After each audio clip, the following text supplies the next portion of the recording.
സാമ്പത്തികമായിട്ട് ദേവസ്വം ബോർഡാണ് ലോകത്തിൻ്റെ വിവിധ മേഖലയിലുള്ള ആളുകളുടെ ആവശ്യം കൂടി കണക്കെടുത്തുകൊണ്ട് അവർ തീരുമാനിച്ചതാണ് എന്ന് ദേവസ്വം ബോർഡ് പ്രസിഡന്റ് തന്നെ വ്യക്തമാക്കിയിട്ടുണ്ട്. അതിന് രാജ്യത്തിൻ്റെ നല്ല അംഗീകാരവും കിട്ടിയിട്ടുണ്ട്. ലോകത്തെമ്പാടുമുള്ള അയ്യപ്പ ഭക്തന്മാരുടെ അംഗീകാരം അതിന് ലഭിച്ചിട്ടുണ്ട്. രാഷ്ട്രീയമായ ഉദ്ദേശത്തോടുകൂടി മതത്തെയും വിശ്വാസത്തെയും കൈകാര്യം ചെയ്യുന്നവരുടെ പേരാണ് വർഗീയവാദികളും. യുവതീ പ്രവേശനത്തെ നമ്മൾ അനുകൂലിക്കുന്നു. ഞാൻ യുവതീ പ്രവേശനം ആദ്യമായി വിട്ടു. ഞാൻ വിട്ടു. ഇനി വെറുതെ ആവശ്യമില്ലാത്ത കാര്യം ചർച്ച ചെയ്തുകൊണ്ടിരിക്കണം. നമസ്തേ. CPM വിശ്വാസികൾക്കൊപ്പമാണെന്ന് പാർട്ടി സംസ്ഥാന സെക്രട്ടറി MV ഗോവിന്ദൻ. വർഗീയവാദികൾക്ക് വിശ്വാസമില്ല, അവർ വിശ്വാസത്തെ ഉപകരണമാക്കുന്നു എന്നേയുള്ളൂ. സംസ്ഥാന സർക്കാർ നടത്തുന്ന അയ്യപ്പ സംഗമത്തിന് ലോകത്താകമാനമുള്ള അയ്യപ്പ ഭക്തരുടെ അംഗീകാരം ലഭിച്ചെന്നും ഗോവിന്ദൻ്റെ സാക്ഷ്യപത്രം. വിശ്വാസത്തിൽ മലക്കം മറച്ചിലോ? ജന ഡിബേറ്റ് പരിശോധിക്കുന്നു. വിശ്വാസത്തിൽ CPMൻ്റെ യൂട്ടേണോ? BJP വക്താവ് അഡ്വക്കേറ്റ് TP സിന്ധുമോൾ, കോൺഗ്രസ് വക്താവ് വസന്ത് തെങ്ങുംപള്ളി, ഇടത് സഹയാത്രികൻ M ജയചന്ദ്രൻ, സംവാദകൻ ശ്രീജിത്ത് പണിക്ക എന്നിവർ പങ്കെടുക്കുന്നു. എല്ലാ അതിഥികളെയും ഈ സംവാദത്തിലേക്ക് സ്നേഹാദരങ്ങളോടെ സ്വാഗതം ചെയ്യുന്നു. ഒപ്പം പ്രേക്ഷകരെയും. അഡ്വക്കേറ്റ് സിന്ധുമോൾ, ശബരിമലയിൽ ഇരുട്ടിൻ്റെ മറവിൽ പോലീസ് സഹായത്തോടെ 2 യുവതികളെ സന്നിധാനത്ത് എത്തിച്ചവർ രഹ്ന ഫാത്തിമയ്ക്കും ബിന്ദു അമ്മിണിക്കും കനകദുർഗയ്ക്കും മല ചവിട്ടാൻ വഴിയൊരുക്കിയവർ, പോലീസിനെ ഉപയോഗിച്ച് ഇരുമുടിക്കെട്ട് വലിച്ചെറിഞ്ഞവർ, നാമജപ പന്തൽ തല്ലിത്തകർത്തവർ, ഭക്തർക്ക് നേരെ ലാത്തി വീശിയവർ, അവരുടെ വാഹനങ്ങൾ അടിച്ച് പൊട്ടിച്ചവർ, അയ്യപ്പ വിഗ്രഹത്തിന് മുന്നിൽ തൊഴാതെ നിന്നവർ, തീർത്ഥം സാനിറ്റൈസാക്കിയവർ, ഇവരാണ് ഇപ്പോൾ വിശ്വാസം അതിൻ്റെ പേര് പറഞ്ഞ് വിശ്വാസികൾക്ക് ഒപ്പമാണ് എന്ന് ആവർത്തിച്ച് വ്യക്തമാക്കുന്നത്. CPM സംസ്ഥാന സെക്രട്ടറി MV ഗോവിന്ദൻ്റെ ഈയൊരു പരാമർശം, ഈയൊരു പ്രസ്താവന, അതിന് പിന്നിലുള്ള അജണ്ട എന്താണ്? ചേതോവികാരം എന്താണ് പാർട്ടിയുടെ നിരീക്ഷണം? വസന്ത് അഡ്വക്കേറ്റ് സിന്ധുമോളിലേക്ക് എത്താൻ സാധിക്കുന്നില്ല. വസന്തിന് മറുപടി പറയാം. അല്ല, നോക്കൂ ശ്രീ അനിൽ നമ്പ്യാർ, ഒന്ന്, ഞാൻ ഇന്ന് CPM സംസ്ഥാന സെക്രട്ടറിയുടെ വാദത്തോട് പൂർണ്ണമായും യോജിക്കുകയാണ്. എന്താണ് അദ്ദേഹം പറഞ്ഞത്? അദ്ദേഹം പറഞ്ഞത് അവസരോചിതമായ വിശ്വാസത്തെ എടുത്തുപയോഗിക്കുകയും അതിനെ ചില സമയങ്ങളിൽ തള്ളിക്കളയുകയും മറ്റു ചില സമയങ്ങളിൽ ഉപയോഗിക്കുകയും ചെയ്യുന്ന, അതായത് മാർക്കറ്റൈസ് ചെയ്യുക, അതിനൊരു പ്രൊഡക്റ്റ് വൽക്കരിക്കുന്നവരാരാണോ അവരാണ് വർഗീയവാദികൾ. ശരിയാണെന്നേ. ആ പണി കേരളത്തിൽ ചെയ്യുന്നത് CPM ആണ് എന്ന് മാത്രം. അതുകൊണ്ട് CPM ആണ് കേരളത്തിലെ 1ാം നമ്പർ വർഗീയവാദി എന്ന് പറയേണ്ടതായി വരും. കാരണം ഒന്ന്, കഴിഞ്ഞ തെരഞ്ഞെടുപ്പിന്റെ സമയത്ത് ഇവർക്ക് തോന്നി, ഇവർ നടത്തിയ ഒരു സ്റ്റഡിയിൽ അല്ലെങ്കിൽ ഇവരുടെ ഈ പറയുന്ന സംവിധാനങ്ങൾ വെച്ചുള്ള പഠനത്തിൽ ഇവർക്ക് തോന്നി തൽക്കാലം അയ്യപ്പ ഭക്തരെ എല്ലാം അങ്ങ് വേദനിപ്പിച്ചു കളഞ്ഞേക്കാം, അതാണ് തൽക്കാലം വോട്ട് കിട്ടാനുള്ള നല്ല മാർഗം, തങ്ങൾ വലിയ മതേതരവാദികളാണെന്നും അതിനോടൊപ്പം തന്നെ നവോത്ഥാന കേരളത്തിൽ അയ്യങ്കാളിക്കൊപ്പം ശ്രീനാരായണ ഗുരുദേവനൊപ്പം ചാവറയച്ചനൊപ്പം അങ്ങനെ തുടങ്ങി ഒരു ഡസൻ നേതാക്കൾക്കൊപ്പം നാളുകളിൽ കുട്ടികൾ പഠിക്കുമ്പോൾ പിണറായി വിജയൻ എന്നൊരു പേര് കൂടിയൊക്കെ പഠിച്ചോട്ടെ എന്ന് കരുതിയാണ് അയ്യപ്പന്റെ മെക്കിട്ട് കയറാൻ ഇവർ പോയത്. അങ്ങനെ പറഞ്ഞേ മതിയാവുകയുള്ളൂ. അതായത് സുപ്രീം കോടതിയിൽ നിന്നൊരു വിധി ഉണ്ടാകുന്നു. ആ വിധിക്ക് പിന്നിൽ ആരാണ് എന്നത് നമുക്ക് അടുത്ത ഘട്ടത്തിൽ ചർച്ച ചെയ്യാം. പക്ഷേ സുപ്രീം കോടതിയിൽ നിന്നൊരു വിധി ഉണ്ടായി. അങ്ങനെ എല്ലാ വിധികളും സംസ്ഥാന സർക്കാർ നടപ്പിലാക്കിയിട്ടുണ്ടോ? സുപ്രീം കോടതിയുടെ വിവിധ വിധികൾ, 7ഓളം വിധികൾ ഇപ്പോഴും പെൻഡിംഗ് ആണ്. കോടതി അലക്ഷ്യത്തിലേക്ക് നീങ്ങുകയാണ്, സർക്കാർ നടപ്പിലാക്കിയില്ല എന്ന് പറഞ്ഞു. എന്നാൽ സുപ്രീം കോടതി ഒരു സജസ്റ്റീവായ വിധി പറയുന്നു. ആ വിധിക്ക് സംസ്ഥാന സർക്കാരിന് അപ്പീൽ പോകാം, വിവിധ ഓഫറിങ്സ് ഉണ്ടായിരുന്നു. പക്ഷെ അതിനെല്ലാം അട്ടിമറിച്ചുകൊണ്ട് സംസ്ഥാന സർക്കാർ ഉടനെ അമ്പും വില്ലും എടുത്തുകൊണ്ട് വാളും പരിചയം എടുത്തുകൊണ്ട് ഞങ്ങൾ ഈ വിധി അങ്ങ് നടപ്പിലാക്കി കളയുമെന്നും അങ്ങനെ കേരളത്തിന്റെ നവോത്ഥാന നായകൻ സഹാവ് പിണറായി വിജയനാണ് എന്ന് വരുത്തി തീർക്കാൻ വേണ്ടിയുള്ള ശ്രമത്തിന്റെ ഭാഗമായാണ് ഇവർ അയ്യപ്പ ഭക്തന്മാരെ, വിശ്വാസികളെ ആകമാനം അപമാനിക്കുന്ന നിലപാടിലേക്ക് പോയത്. അങ്ങനെ അവർ ആ സമയത്ത് അവർക്ക് തോന്നി അതാണ് ശരി. അങ്ങനെ അവർ ആ ശരിക്ക് പുറകെ പോയി അയ്യപ്പ ഭക്തന്മാരെ അപമാനിച്ചു എന്ന് മാത്രമല്ല, അവിടെയുള്ള എന്റെ വീട്ടിൽ നിന്ന് ഒരു 22 കിലോമീറ്റർ അപ്പുറത്താണ് ഈ പറയുന്ന പുണ്യപൂങ്കാവനം സ്ഥിതി ചെയ്യുന്നത്.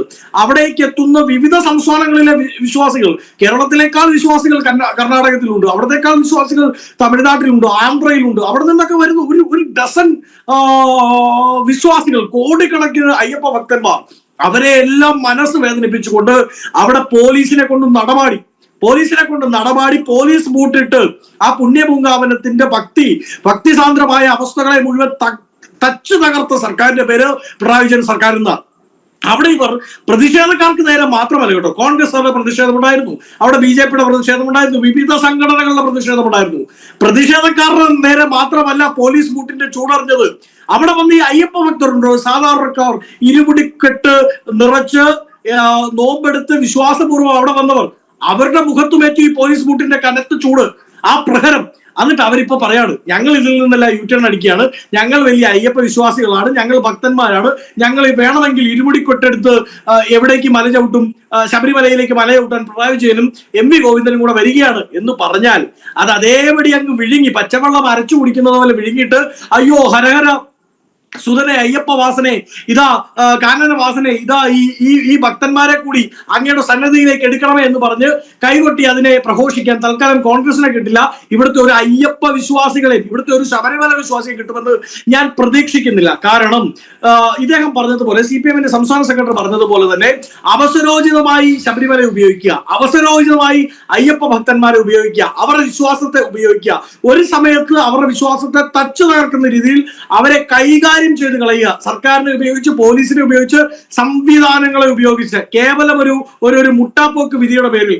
പിന്നീട് അത് തെറ്റായെന്നും അതവർക്ക് വലിയ തിരിച്ചടിയായെന്നും അവരുടെ വോട്ട് ബാങ്കിൽ വലിയ ചോർച്ച വരുത്തിയെന്നും മനസ്സിലാക്കുമ്പോൾ, എന്നിട്ടും തിരുത്തിയത് അപ്പോഴല്ല കേട്ടോ, ഇലക്ഷൻ റിസൾട്ട് വന്നിട്ടൊന്നും തിരുത്തിയില്ല. ഇപ്പോ അടുത്തൊരു തെരഞ്ഞെടുപ്പിലേക്ക് പോകുന്ന സമയത്ത് സംസ്ഥാനത്തൊരു ധ്രുവീകരണം ഉണ്ടാക്കാൻ വേണ്ടിയുള്ള ശ്രമത്തിന്റെ ഭാഗമായി ഇവർ അയ്യപ്പ സംഗമം നടത്തിയാണ്. ഞാൻ പറയുന്നത് ആത്മാഭിമാനം ഉണ്ടെങ്കിൽ ഈ MV ഗോവിന്ദനും, ഏതോ ജോത്സ്യനെ പോയി കണ്ടല്ലോ, അദ്ദേഹം പറഞ്ഞു കാണും ഈ പണ്ട് ചെയ്ത ശബരിമലയിലൊക്കെ പോയി കാണിച്ചു കൂട്ടിയ വൃത്തികേടിന്റെ ശാപമാണ് തലയ്ക്ക് മുകളിൽ നിന്ന്.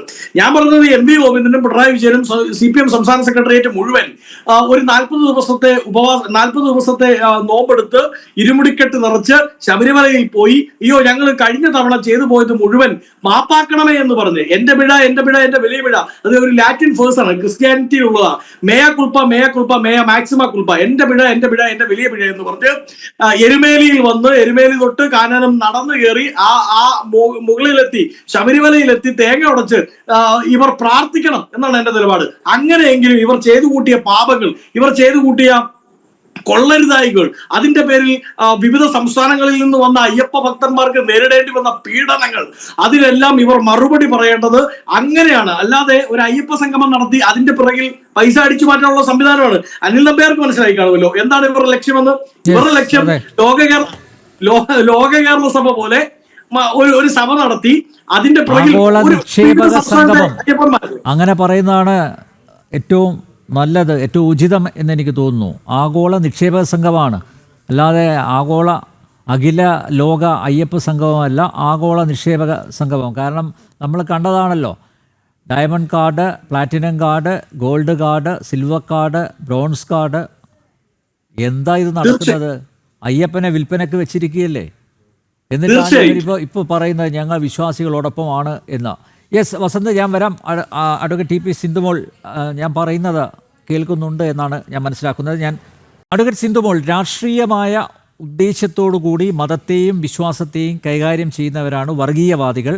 അയ്യപ്പ സംഗമത്തിൽ വ്യത്യസ്തമായ നിലപാട് സ്വീകരിക്കുന്നവർ വർഗീയവാദികളാണ്. വർഗീയവാദികൾക്ക് ഒപ്പമല്ല, വിശ്വാസികൾക്കൊപ്പമാണ് CPM എന്നാണ് MV ഗോവിന്ദൻ പറയുന്നത്. ശബരിമല കേസിൽ സുപ്രീം കോടതിയിൽ കൊടുത്ത സത്യവാങ്മൂലം പിൻവലിക്കണം എന്നുള്ളതല്ല ഇപ്പോൾ ചർച്ച ചെയ്യേണ്ടത്. ഇത് മാധ്യമപ്രവർത്തകരുടെ ചോദ്യത്തിന് മറുപടിയായി അദ്ദേഹം പറഞ്ഞത് അതാണ്. കോടതിയുടെ പരിഗണനയിൽ ഇരിക്കുന്ന യുവതീ പ്രവേശനവുമായി ബന്ധപ്പെട്ട വിഷയത്തിൽ അഭിപ്രായം പറയേണ്ട കാര്യമില്ല എന്നും MV ഗോവിന്ദൻ പറയുന്നു. മാത്രമല്ല യുവതീ പ്രവേശം അത് അടഞ്ഞ അധ്യായമാണ് എന്നും ഗോവിന്ദൻ പറയുന്നുണ്ട്. വിശ്വാസികളോട് ഇത്രയധികം സ്നേഹം തോന്നാനുള്ള കാരണം എന്താകും? കാപട്യമാണ്, എല്ലാവർക്കും അറിയാം. പക്ഷേ എങ്കിലും ഞങ്ങൾ വിശ്വാസികൾക്കൊപ്പമാണ് എന്ന് പറയാനുള്ള ആർജവം എങ്ങനെ ഗോവിന്ദനുണ്ടായി?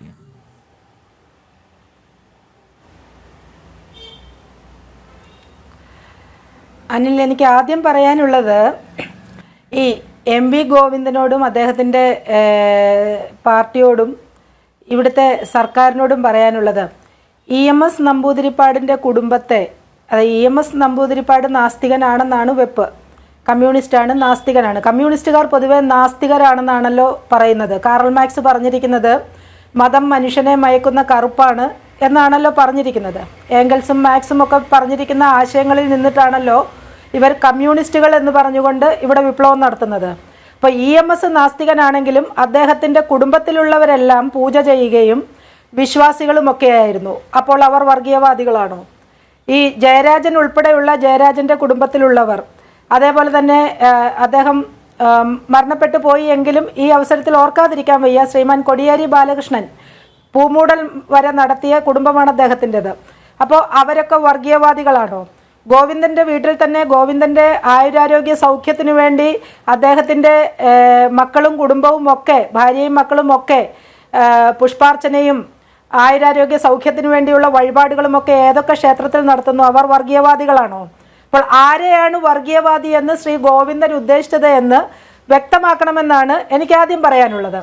പിന്നെ ഇപ്പോൾ ഇങ്ങനെ ഒരു നിലപാടുമായിട്ട് വരുന്നത് ഇവരുടെ കാൽച്ചോട്ടിലെ മണ്ണ് ഒലിച്ചു പോയിരിക്കുകയാണ്. ഇപ്പോൾ ഇത്തവണ തദ്ദേശ സ്വയംഭരണ തെരഞ്ഞെടുപ്പ് വരുന്നു. അത് കഴിഞ്ഞാൽ ഒരു 4-5 മാസം കഴിയുമ്പോൾ വരുന്ന നിയമസഭാ തെരഞ്ഞെടുപ്പ്. ഇതിൽ രണ്ടിലും ഇവിടെ കണി കാണാൻ പറ്റില്ലാത്ത രീതിയിൽ കമ്മ്യൂണിസ്റ്റ് മാർക്സിസ്റ്റ് പാർട്ടി ഒലിച്ചു പോകുമെന്ന് വ്യക്തമായപ്പോൾ അവരൊരു പുതിയ തന്ത്രവുമായിട്ട് വരികയാണ്. ഇന്ന് ഏറ്റവും കൂടുതൽ ആഭ്യന്തര കലാപം, വിശ്വാസികളുടെ ആഭ്യന്തര കലാപം കൊണ്ടിരിക്കുന്ന ഒരു പാർട്ടിയാണ് CPM എന്ന് പറയുന്നത്. ആ പാർട്ടിക്കുള്ളിൽ ഒട്ടനവധി വിശ്വാസികളുണ്ട്, ഹിന്ദു വിശ്വാസികളുണ്ട്. അവർക്ക് ഈ പാർട്ടിയുമായിട്ട് ചേർന്ന് പോകാൻ സാധിക്കാതെ അവരൊക്കെ ഓരോരോ കാര്യങ്ങൾ കൂടി ഇന്ന് പുറത്തു വന്നുകൊണ്ടിരിക്കുക, മറ്റു പാർട്ടികളിലേക്ക് ചേക്കേറിക്കൊണ്ടിരിക്കുക. അപ്പോൾ ഇവരെ പിടിച്ചു നിർത്തണമെങ്കിൽ ഇന്ന് വിശ്വാസത്തിൻ്റെ ഒരു പുകമറ സൃഷ്ടിച്ചുകൊണ്ട് ഞങ്ങൾ വിശ്വാസികൾക്കൊപ്പമാണ്, CPM വിശ്വാസികളുടെ കൂടെയാണ്, ശബരിമലയുടെ കൂടെയാണ് എന്നൊക്കെ പറഞ്ഞുകൊണ്ട് ഒരു നാടകം സൃഷ്ടിക്കുക, അതിന് ആഗോള അയ്യപ്പ സംഗമം എന്ന് പേരിടുക. എന്നിട്ട് ഇവർ ആരെയാണ് ക്ഷണിക്കുന്നത് ഇതിലേക്ക്? സ്റ്റാലിനെയും അതുപോലെ സ്റ്റാലിൻ്റെ മകനെയും ഒക്കെ. ഏത് ഹിന്ദുക്കളും ഹൈന്ദവതയും ഒക്കെ മലേറിയ പോലെയാണെന്ന് പറഞ്ഞ്, അപ്പം മലേറിയ എന്ന് പറയുന്ന അസുഖം കൊതുക് പരത്തുന്നതാണെന്ന് നമുക്കറിയാം. അപ്പം ഹിന്ദുക്കൾ എന്ന് പറയുന്നത് ഈ അസുഖം പരത്തുന്ന കൊതുകുകളാണല്ലേ? ഇതുപോലെ ഒരു വലിയ അസുഖം പകർത്തുന്ന, ഒരു പകർച്ചവ്യാധി പരത്തുന്ന ഒരു വർഗമാണെന്ന് പറഞ്ഞു വെച്ച സ്റ്റാലിനെയും ഉദയനിധി സ്റ്റാലിനെയും ഒക്കെ ഈ പരിപാടിയിലേക്ക് ക്ഷണിക്കുമ്പോൾ തന്നെ ഇവരുടെ മുഖം മൂടി അഴിഞ്ഞു വീണു. മറ്റൊന്ന്, ഇവിടെ സുപ്രീം കോർട്ടിൽ ഒരു അഫിഡവിറ്റ് ഇന്നുകൊണ്ട് അത് അതിൻ്റെ വഴിക്ക് പോയിക്കോട്ടെ എന്ന് പറയാതെ ശ്രീ MV ഗോവിന്ദനും അദ്ദേഹത്തിൻ്റെ പാർട്ടിക്കും ഞങ്ങൾ ഈ അഫിഡവിറ്റ് പിൻവലിക്കാൻ തയ്യാറാണ്, ഒരു വിഡ്രോവൽ പെറ്റീഷൻ നിങ്ങൾക്ക് ഫയൽ ചെയ്യാൻ സാധിക്കുമോ? യുവതീ പ്രവേശനവുമായി ബന്ധപ്പെട്ട നിങ്ങൾ ആരുടെ കണ്ണിലാണ് പൊടിയിടുന്നത്? നിങ്ങൾ ആരോടാണ് തർക്കിക്കാൻ വരുന്നത്? ഇവിടെ BJP ആഹ്വാനം ചെയ്തിട്ടോ ഒന്നുമല്ല, ഇവിടെ ലക്ഷക്കണക്കിന് സ്ത്രീകളാണ് തെരുവിലിറങ്ങിയത്. ഈ ഒരു കോടതി പോലും കയറാത്ത, ഒരു കേസ് പോലും ഉണ്ടാവാത്ത, ജീവിതത്തിൽ ഇന്ന് വരെ കോടതി എന്താണെന്ന് കണ്ടിട്ട് പോലുമില്ലാത്ത അമ്മമാരുടെ പേരിലുള്ള കേസുകൾ ഉൾപ്പെടെ ഇപ്പോഴും ഉണ്ട്. നിങ്ങൾ മുഴുവൻ പിൻവലിച്ചിട്ടുണ്ടോ? നിങ്ങളിവിടെ ആദ്യം ചെയ്യേണ്ടത് എന്താണ്? ഈ അയ്യപ്പനെതിരെ നിങ്ങൾ നടത്തിയ വിശ്വാസ നിഷേധം, അതിന് മാപ്പിരക്കുകയാണ് വേണ്ടത്. അതിന് നിങ്ങൾ ആദ്യം ഇരുമുടിക്കെട്ടുമായി 18-ാം പടി ചവിട്ടിക്കയറി ചെന്ന് മാപ്പിരക്കണം, ഭഗവാന്റെ മുന്നിൽ മാപ്പിരക്കണം. ഒരുപക്ഷെ ഇന്ന് നിങ്ങൾക്ക് ഇങ്ങനെയൊക്കെ തോന്നുന്നത് എന്തെങ്കിലുമൊക്കെ പ്രശ്നങ്ങൾ പാർട്ടിക്കുള്ളിൽ മാത്രമല്ല, നിങ്ങൾക്ക് വൈയക്തികമായിട്ടും ഈ യുവതീ പ്രവേശനത്തിന് നേതൃത്വം കൊടുത്ത പലർക്കും വൈയക്തികമായിട്ടും എന്തെങ്കിലുമൊക്കെ തിരിച്ചടികൾ ഉണ്ടാവുമെന്ന് ഞാൻ വിശ്വസിക്കുന്നു.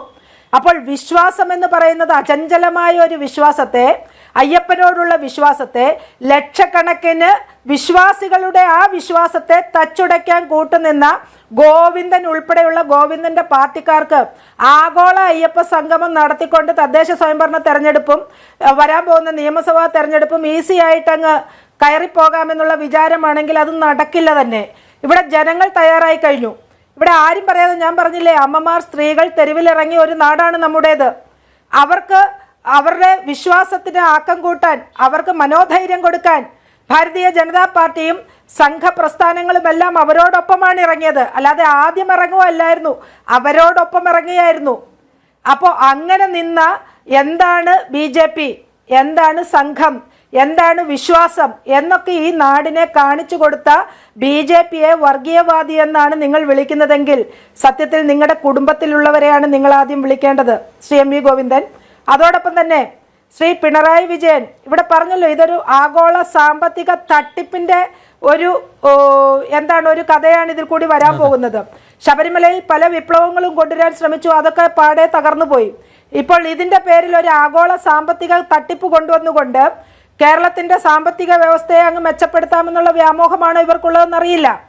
അപ്പോൾ ഇവിടെ കൃത്യമായിട്ട് ഇവിടെ ഇന്ന് പടികയറിപ്പോയ സ്ത്രീകളെ, ബിന്ദു അമ്മിണിയെ പോലെയുള്ളവരെയും ഒന്നും കാണുന്നില്ലല്ലോ, രഹന ഫാത്തിമയൊന്നും കാണുന്നില്ലല്ലോ. നിങ്ങളവരെ സംരക്ഷിക്കുന്നുണ്ടോ? എന്ത് ഉദാര മനസ്കതയായിരുന്നു ഈ സ്ത്രീകളെയൊക്കെ അങ്ങോട്ട് 18-ാം പടി തള്ളിക്കയറ്റാനായിട്ട് ശ്രീമാൻ പിണറായി വിജയൻ കാണിച്ചത്. എന്തൊരു ചങ്കൂറ്റമായിരുന്നു. പോലീസിനെ ഉപയോഗിച്ച്, ഇവിടുത്തെ കമ്മ്യൂണിസ്റ്റുകാരായിട്ടുള്ള നാസ്തികരെ ഉപയോഗിച്ച്, അവിടെ നിലയ്ക്കലിൽ ഞങ്ങളുടെ അയ്യപ്പ ഭക്തന്മാരെ അടിച്ചോടിച്ച, സ്ത്രീകളെ ഉൾപ്പെടെ അടിച്ചോടിച്ച ദൃശ്യമൊന്നും ഇന്നും കേരളത്തിലെ ഒരു ഹിന്ദുവിൻ്റെ മനസ്സിൽ നിന്നും മാഞ്ഞു പോയിട്ടില്ല. അതൊരിക്കലും മായില്ല. മരണത്തോടു കൂടി മാത്രമേ ഏതൊരു ഹിന്ദു വിശ്വാസിക്കും അത് മറക്കാൻ സാധിക്കൂ. അത്രയും ദൈന്യതയോടെ കുഞ്ഞുങ്ങളെ കെട്ടിപ്പിടിച്ച് കരഞ്ഞ അയ്യപ്പ ഭക്തന്മാരുണ്ട്. ഒരിറ്റു വെള്ളത്തിന് വേണ്ടി ക്യൂവിൽ നിന്ന് കരഞ്ഞ കുഞ്ഞുങ്ങളുണ്ട്. അപ്പൊ അവരൊക്കെ ഒഴുക്കിയ കണ്ണുനീരിന്റെ പ്രായശ്ചിത്തം എന്നോണം നിങ്ങൾ ചെയ്യാൻ ആഗ്രഹിക്കുന്നുവെങ്കിൽ നിങ്ങൾ ചെയ്യേണ്ടത് ആദ്യമായി ഇരുമുടിക്കെട്ടുമായി, വെറുതെ അങ്ങ് കയറിപ്പോയാൽ പോരാ, മീറ്റിങ്ങിന് പോകാനല്ല പറഞ്ഞത്, ഇരുമുടിക്കെട്ടുമായി ശബരിമല 18-ാം പടി പമ്പ മുതൽ നടന്ന് 18-ാം പടി ചവിട്ടിക്കേറി ഭഗവാന്റെ മുന്നിൽ സാഷ്ടാംഗം പ്രണമിച്ച് മാപ്പ് ചോദിക്കുകയാണ് പിണറായി വിജയനും അദ്ദേഹത്തിന്റെ പരിവാരങ്ങളും ചെയ്യേണ്ടത്. ഇവിടെ ഇവർ പറയുന്നത് എന്താ, ദേവസ്വം ബോർഡാണ് ചെയ്യാൻ പോകുന്നതെന്നാ. ഈ ദേവസ്വം ബോർഡ് ആരുടെ ഭാഗ? ദേവസ്വം ബോർഡിന് ഈ ആജ്ഞകളും ചട്ടങ്ങളും ഒക്കെ കൊടുക്കാൻ പോകുന്നത് ആരാണ്? ശ്രീമാൻ പിണറായി വിജയനും MV ഗോവിന്ദനും. ഈ ചട്ടങ്ങളെല്ലാം ഉണ്ടാക്കാൻ പോകുന്നത് ആരാണ്? സർക്കാർ മാത്രമാണോ? CPM-ഉം കൂടി ചേർന്നാണ്.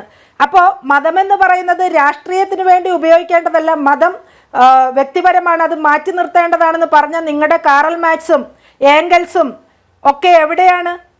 അപ്പം ഒന്നെങ്കിൽ നിങ്ങൾ പ്രത്യയശാസ്ത്രം കമ്മ്യൂണിസം ഉപേക്ഷിച്ചു എന്ന് പറയാൻ തയ്യാറാവണം. ഞങ്ങൾ കമ്മ്യൂണിസ്റ്റുകളല്ല, ഞങ്ങൾ വിശ്വാസികളായി തിരിച്ചു വരുന്നു, ഞങ്ങൾ കമ്മ്യൂണിസ്റ്റുകളല്ല എന്ന് പറയാനുള്ള നട്ടലുണ്ടോ? അല്ലെങ്കിൽ നിങ്ങൾ കമ്മ്യൂണിസ്റ്റുകളാണെങ്കിൽ കാറൽ മാർക്സും ഏംഗൽസും ഒക്കെ പറഞ്ഞു വെച്ചിട്ടുള്ള ഇത് രാഷ്ട്രീയ ഉപയോഗത്തിനെടുക്കാതെ നിങ്ങളിപ്പോൾ ചെയ്യാൻ പോകുന്നത് ഇത് രാഷ്ട്രീയമായിട്ട് ഉപയോഗിക്കാൻ പോവുകയാണ്. ഇപ്പൊ ഇവിടെ നമ്മൾ കണ്ടു ശോഭായാത്രയിൽ ഇന്നിപ്പോൾ കമ്മ്യൂണിസ്റ്റുകാരുടെ വലിയ തിക്കും തിരക്കുമാണ്, DYFIക്കാരുടെ ഒക്കെ. പകരം ശോഭായാത്ര നടത്തുന്നു. ബാലഗോകുലം വർഷങ്ങളായി നടത്തി വരുന്ന ശോഭായാത്രയ്ക്ക് ബദലായിട്ട് ശോഭായാത്ര നടത്തുന്നു. നമ്മൾ സ്വാഗതം ചെയ്ത് നടത്തിക്കോട്ടെ. ഷംസീർ പറഞ്ഞു ഗണപതി മിത്താണെന്ന് പറഞ്ഞു. ആ ഗണപതി മിത്താണെന്ന് പറഞ്ഞ ആ മിത്തിന്റെ ഗണേശോത്സവം കയ്യിൽ ചെഗുവേരയുടെ പടമൊക്കെ കെട്ടിയിട്ടാണെങ്കിലും സഹാക്കന്മാർ നടത്താൻ തയ്യാറായി ഇത്തവണ. അപ്പോൾ നിങ്ങൾ ഒന്നുകിൽ മുങ്ങിക്കുളിച്ച് ശുദ്ധരായി ഇതിലേക്ക് വരൂ. ഞങ്ങൾ ഈ ഹിന്ദുത്വവാദി എന്നൊക്കെ പറയുന്ന, അല്ലെങ്കിൽ എന്താണ് ഹിന്ദുത്വം എന്ന് യഥാർത്ഥത്തിൽ മനസ്സിലാക്കിയിരിക്കുന്ന വിശ്വാസികൾ ആരാണെന്ന് മനസ്സിലാക്കിയിരിക്കുന്ന ഞങ്ങളിലേക്ക് വരൂ. അല്ലെങ്കിൽ നിങ്ങൾ കമ്മ്യൂണിസ്റ്റുകളായിട്ട് മാറി നിൽക്കൂ. നിങ്ങളുടെ പണി ഇതല്ല. നിങ്ങൾ ഉള്ളവനെയും ഇല്ലാത്തവനെയും ഒക്കെ കണ്ടെത്തി അവരെ നന്നാക്കാൻ നടക്കൂ. വിശ്വാസികളെ കണ്ടെത്തി അവരെ നന്നാക്കാൻ നടക്കേണ്ട ധാർമ്മിക ഉത്തരവാദിത്വം നിങ്ങൾക്കാരും തന്നിട്ടില്ല. കമ്മ്യൂണിസമാണ് നിങ്ങളുടെ വിഷയമെങ്കിൽ നിങ്ങൾ ഉള്ളവനും ഇല്ലാത്തവനും വേണ്ടിയിട്ട് അവിടെ നിന്ന് പടപൊരുതൂ. അല്ലാതെ വിശ്വാസികളുടെ കാര്യത്തിൽ ആരാധനാക്രമങ്ങളിൽ, ഇവിടെ ആരാധനാക്രമം അല്ലെങ്കിൽ അയ്യപ്പ സംഗമങ്ങൾ, ഭഗവാനുമായി ബന്ധപ്പെട്ട കാര്യങ്ങൾ ഒക്കെ നിശ്ചയിക്കാൻ ഇവിടെ സന്യാസി സമൂഹമുണ്ട്, ഒരുപാട് ആ മേഖലകളിലുള്ളവരുണ്ട്. ഇവിടെ ആ വിശ്വാസികളിൽപ്പെട്ട ഉത്തമ ശ്രേഷ്ഠന്മാരുണ്ട്, അവരൊക്കെ നിശ്ചയിച്ചോളും. കമ്മ്യൂണിസ്റ്റുകൾ എന്തിനാണ് ഈ ആവശ്യമില്ലാത്ത കാര്യം ചെയ്യാൻ വരുന്നത്? സാധാരണ CPM നേതാക്കന്മാർ അല്ലെങ്കിൽ ഇടതുപക്ഷത്തെ നേതാക്കന്മാർ അവർ മറുപടി പറയുന്നത് അവരൊരൊറ്റ ചോദ്യമേ തിരിച്ച് ചോദിക്കുകയുള്ളൂ. അതായത് ഈ ഹിന്ദുക്കളുടെ കുത്തക BJPക്ക് പതിച്ച് നൽകിയിട്ടുണ്ടോ, അല്ലെങ്കിൽ RSSന് പതിച്ച് നൽകിയിട്ടുണ്ടോ? ഹിന്ദുക്കളിൽ മഹാഭൂരിപക്ഷം ഞങ്ങളോടൊപ്പമാണ് നിൽക്കുന്നത്. അപ്പോൾ സ്വാഭാവികമായി അവർ ഞങ്ങളുടെ പ്രസ്ഥാനത്തിൽ അടിയുറച്ച് വിശ്വസിക്കുന്നു. ആ ഹിന്ദുക്കളുടെ കുത്തകാവകാശം ആരാണ് ബി ജെ പിക്ക് അല്ലെങ്കിൽ ആർ എസ് എസിന് പതിച്ചു നൽകിയത് എന്നൊരു ചോദ്യമാണ് സ്ഥിരമായി ഇത്തരം വിമർശനങ്ങൾ ഉയരുമ്പോൾ അവർ ആവർത്തിച്ച് ചോദിക്കാറുള്ളത്.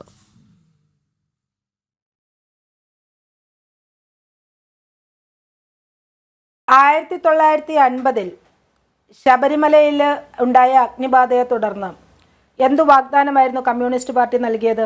അധികാരത്തിൽ എത്തിച്ചു കഴിഞ്ഞാൽ സർവ്വതും നന്നാക്കി വലിയ സംഭവമാക്കി തരാമെന്നൊക്കെ പറഞ്ഞിട്ടല്ലേ അധികാരത്തിലേക്കൊക്കെ വന്നത്? എന്നിട്ട് എന്ത് ചെയ്തു?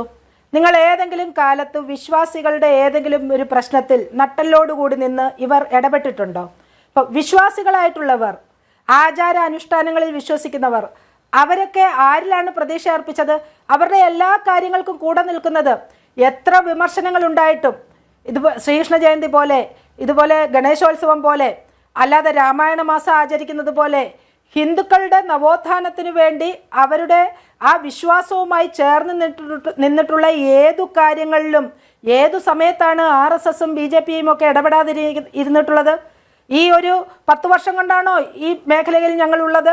എത്രയോ കാലങ്ങളായി ഇവിടെ പറയും ഹിന്ദുത്വ വേറെ, ഹിന്ദു വേറെ, സവർക്കറാണ് ഹിന്ദുത്വ എന്ന് പറഞ്ഞതെന്നൊക്കെ പറഞ്ഞ് വലിയ നെഗറ്റീവ് കൊണ്ടുവരും. ആയിക്കോട്ടെ, സവർക്കർ പറഞ്ഞ ഹിന്ദുത്വയും ഹിന്ദു മതവും തമ്മിൽ എന്താണ് ബന്ധം? അത് രാഷ്ട്രം എന്ന് പറയുന്നത്, ഇവിടുത്തെ ദേശീയത എന്ന് പറയുന്നത് ഇവിടുത്തെ മതവും സംസ്കാരവും ഒക്കെയായിട്ട് ചേർന്ന് പോകുന്നതാണെന്നാണ് അദ്ദേഹം പറഞ്ഞു വെച്ചത്. അതാണ് അനുവർത്തിക്കുന്നത്. ഇവിടുത്തെ മതമെന്ന് പറയുന്നത് ഇവിടുത്തെ സംസ്കാരവും എല്ലാ വിശ്വാസവും ഒക്കെ ചേർന്ന് പോകുന്ന ഒന്നാണ്. അതാണ് ഒരു രാഷ്ട്രത്തെ ജീവനോടെ നിലനിർത്തുന്നത് എന്ന് മനസ്സിലാക്കിയ RSSനോട് ചേർന്ന് നിൽക്കുന്ന പ്രസ്ഥാനങ്ങൾ ഈ ഹിന്ദുവിശ്വാസങ്ങളെ മാത്രമല്ല എല്ലാ വിശ്വാസങ്ങളെയും നേരായ വഴിയിൽ കൊണ്ടുവരാൻ ശ്രമിക്കുമ്പോൾ അത് ഇന്നും ഇന്നലെയും തുടങ്ങിയതല്ല, കാലങ്ങളായി തുടങ്ങിയിട്ടുള്ള ഈ പ്രവർത്തനം നിങ്ങളുടെ എത്രയോ വിമർശനങ്ങൾക്ക് ഞങ്ങൾ പാത്രീഭവിച്ചിട്ടുണ്ട്. നിങ്ങളുടെ എത്രയോ കൂരമ്പുകൾ ഞങ്ങളുടെ നേരെ വന്നിട്ടുണ്ട്. നിങ്ങളുടെ എത്രയോ ഞങ്ങളുടെ ആളുകളെ നിങ്ങൾ ഇല്ലാതാക്കിയിട്ടുണ്ട്. ഞങ്ങൾ തളർന്നിട്ടില്ലല്ലോ. ഇതെല്ലാം ചേർത്ത് വെച്ചുകൊണ്ടാണ് ഞങ്ങൾ മുന്നോട്ട് പോയിട്ടുള്ളത്. അതുകൊണ്ട് ഞങ്ങൾ ഹിന്ദുക്കളുടെ കുത്തക ഏറ്റെടുക്കുകയാണോ എന്ന് ചോദിച്ചു കഴിഞ്ഞാൽ അവർ തന്നിരിക്കുന്ന ഒരു അവകാശമാണത് ഞങ്ങൾക്ക്. ഞങ്ങൾ അങ്ങോട്ട് പോയി വാങ്ങിയതല്ല.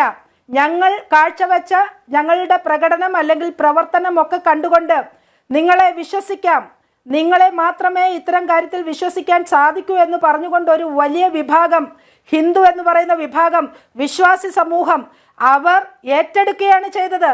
BJP ആകട്ടെ, RSSനെ ആകട്ടെ, സംഘപരിവാർ പ്രസ്ഥാനങ്ങളെ ആകട്ടെ, ഇവിടുത്തെ വിശ്വാസ സമൂഹം ഏറ്റെടുക്കുകയാണ് ചെയ്തത്. ഇന്നും പോയി ഒരു അഭിപ്രായ സർവേ നടത്തൂ. ധൈര്യമുണ്ടോ ഗോവിന്ദന്?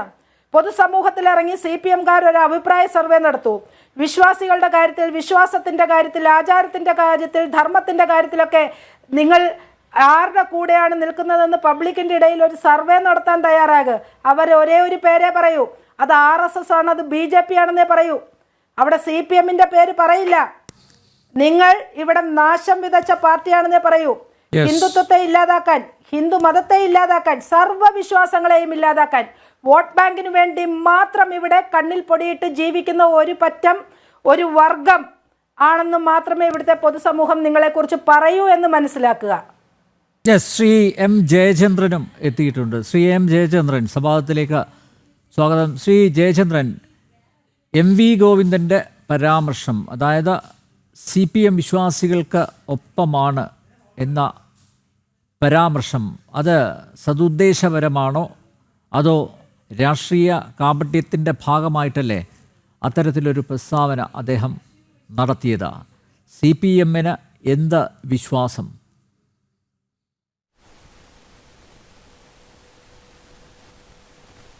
CPMന് വിശ്വാസികൾക്കെതിരാണ് എന്ന് വിശ്വാസി സമൂഹത്തിന് തോന്നുന്നില്ലല്ലോ. ഇനിയിപ്പോൾ താങ്കൾക്ക് അങ്ങനെ തോന്നുന്നുണ്ടെങ്കിൽ അത് നേരിട്ട് ചോദിക്കാനുള്ള ആക്സസ് ഉണ്ടെന്ന് എനിക്കറിയാം. വരുന്നതിന് മുമ്പ് ചില കാര്യങ്ങൾ ഞാൻ പറഞ്ഞിരുന്നു. ശബരിമലയുടെ പശ്ചാത്തലത്തിൽ തന്നെ നമുക്കെല്ലാം അറിയാം, ഇരുട്ടിൻ്റെ മറവിൽ പോലീസ് സഹായത്തോടെ 2 യുവതികളെ സന്നിധാനത്ത് എത്തിച്ചു. വിശ്വാസികൾക്ക് ഒപ്പം നിൽക്കുന്നവർക്ക് ഒരിക്കലും അങ്ങനെ ചെയ്യാൻ പറ്റില്ല. രഹന, ഫാത്തിമ, ബിന്ദു, അമ്മിനി, കനകദുർഗ, അങ്ങനെ അനവധി കഥാപാത്രങ്ങളുണ്ടല്ലോ. അവർക്കൊക്കെ മല ചവിട്ടാൻ വഴിയൊരുക്കി. നിങ്ങൾ സുപ്രീം കോടതി വിധിയുടെ അടിസ്ഥാനത്തിലാണ് അത് ചെയ്തത് എന്നൊക്കെ പറയും. പക്ഷേ സുപ്രീം കോടതി പറഞ്ഞിട്ടില്ല ഇങ്ങനെ ആവശ്യപ്പെട്ടു വരുന്ന യുവതികളെയെല്ലാം പോലീസ് സംരക്ഷണയിൽ സന്നിധാനത്ത് എത്തിക്കണമെന്ന് സുപ്രീം കോടതി വിധിയിലൊന്നും പറഞ്ഞിട്ടില്ല. പോലീസിനെ ഉപയോഗിച്ച് ഇരുമുടിക്കെട്ട് വലിച്ചെറിഞ്ഞവർ അല്ലേ, അവരെ എങ്ങനെയാണ് വിശ്വാസികളായി കാണുക? നാമജപ പന്തൽ നിലക്കലിൽ തല്ലിത്തകർത്തവർ, ഭക്തർക്ക് നേരെ ലാത്തി വീശിയവർ, അവരുടെ വാഹനങ്ങൾ അടിച്ച് പൊട്ടിച്ചവർ, ഒരു ഭക്തനെ, അയ്യപ്പ ഭക്തനെ കല്ലെറിഞ്ഞ് കൊന്നവർ, അതുമാത്രമല്ല അയ്യപ്പ വിഗ്രഹത്തിന് മുന്നിൽ ഇങ്ങനെ തൊഴാതെ ഇങ്ങനെ നിന്ന ആളുകൾ, ഇവരെയൊക്കെ എങ്ങനെയാണ് സാർ വിശ്വാസികളുടെ ഗണത്തിൽ പെടുത്തുന്നത്? എനിക്ക് മനസ്സിലാവുന്നില്ല. താങ്കളൊന്ന് വിശദീകരിക്കുകയാണെങ്കിൽ നന്നായിരിക്കും.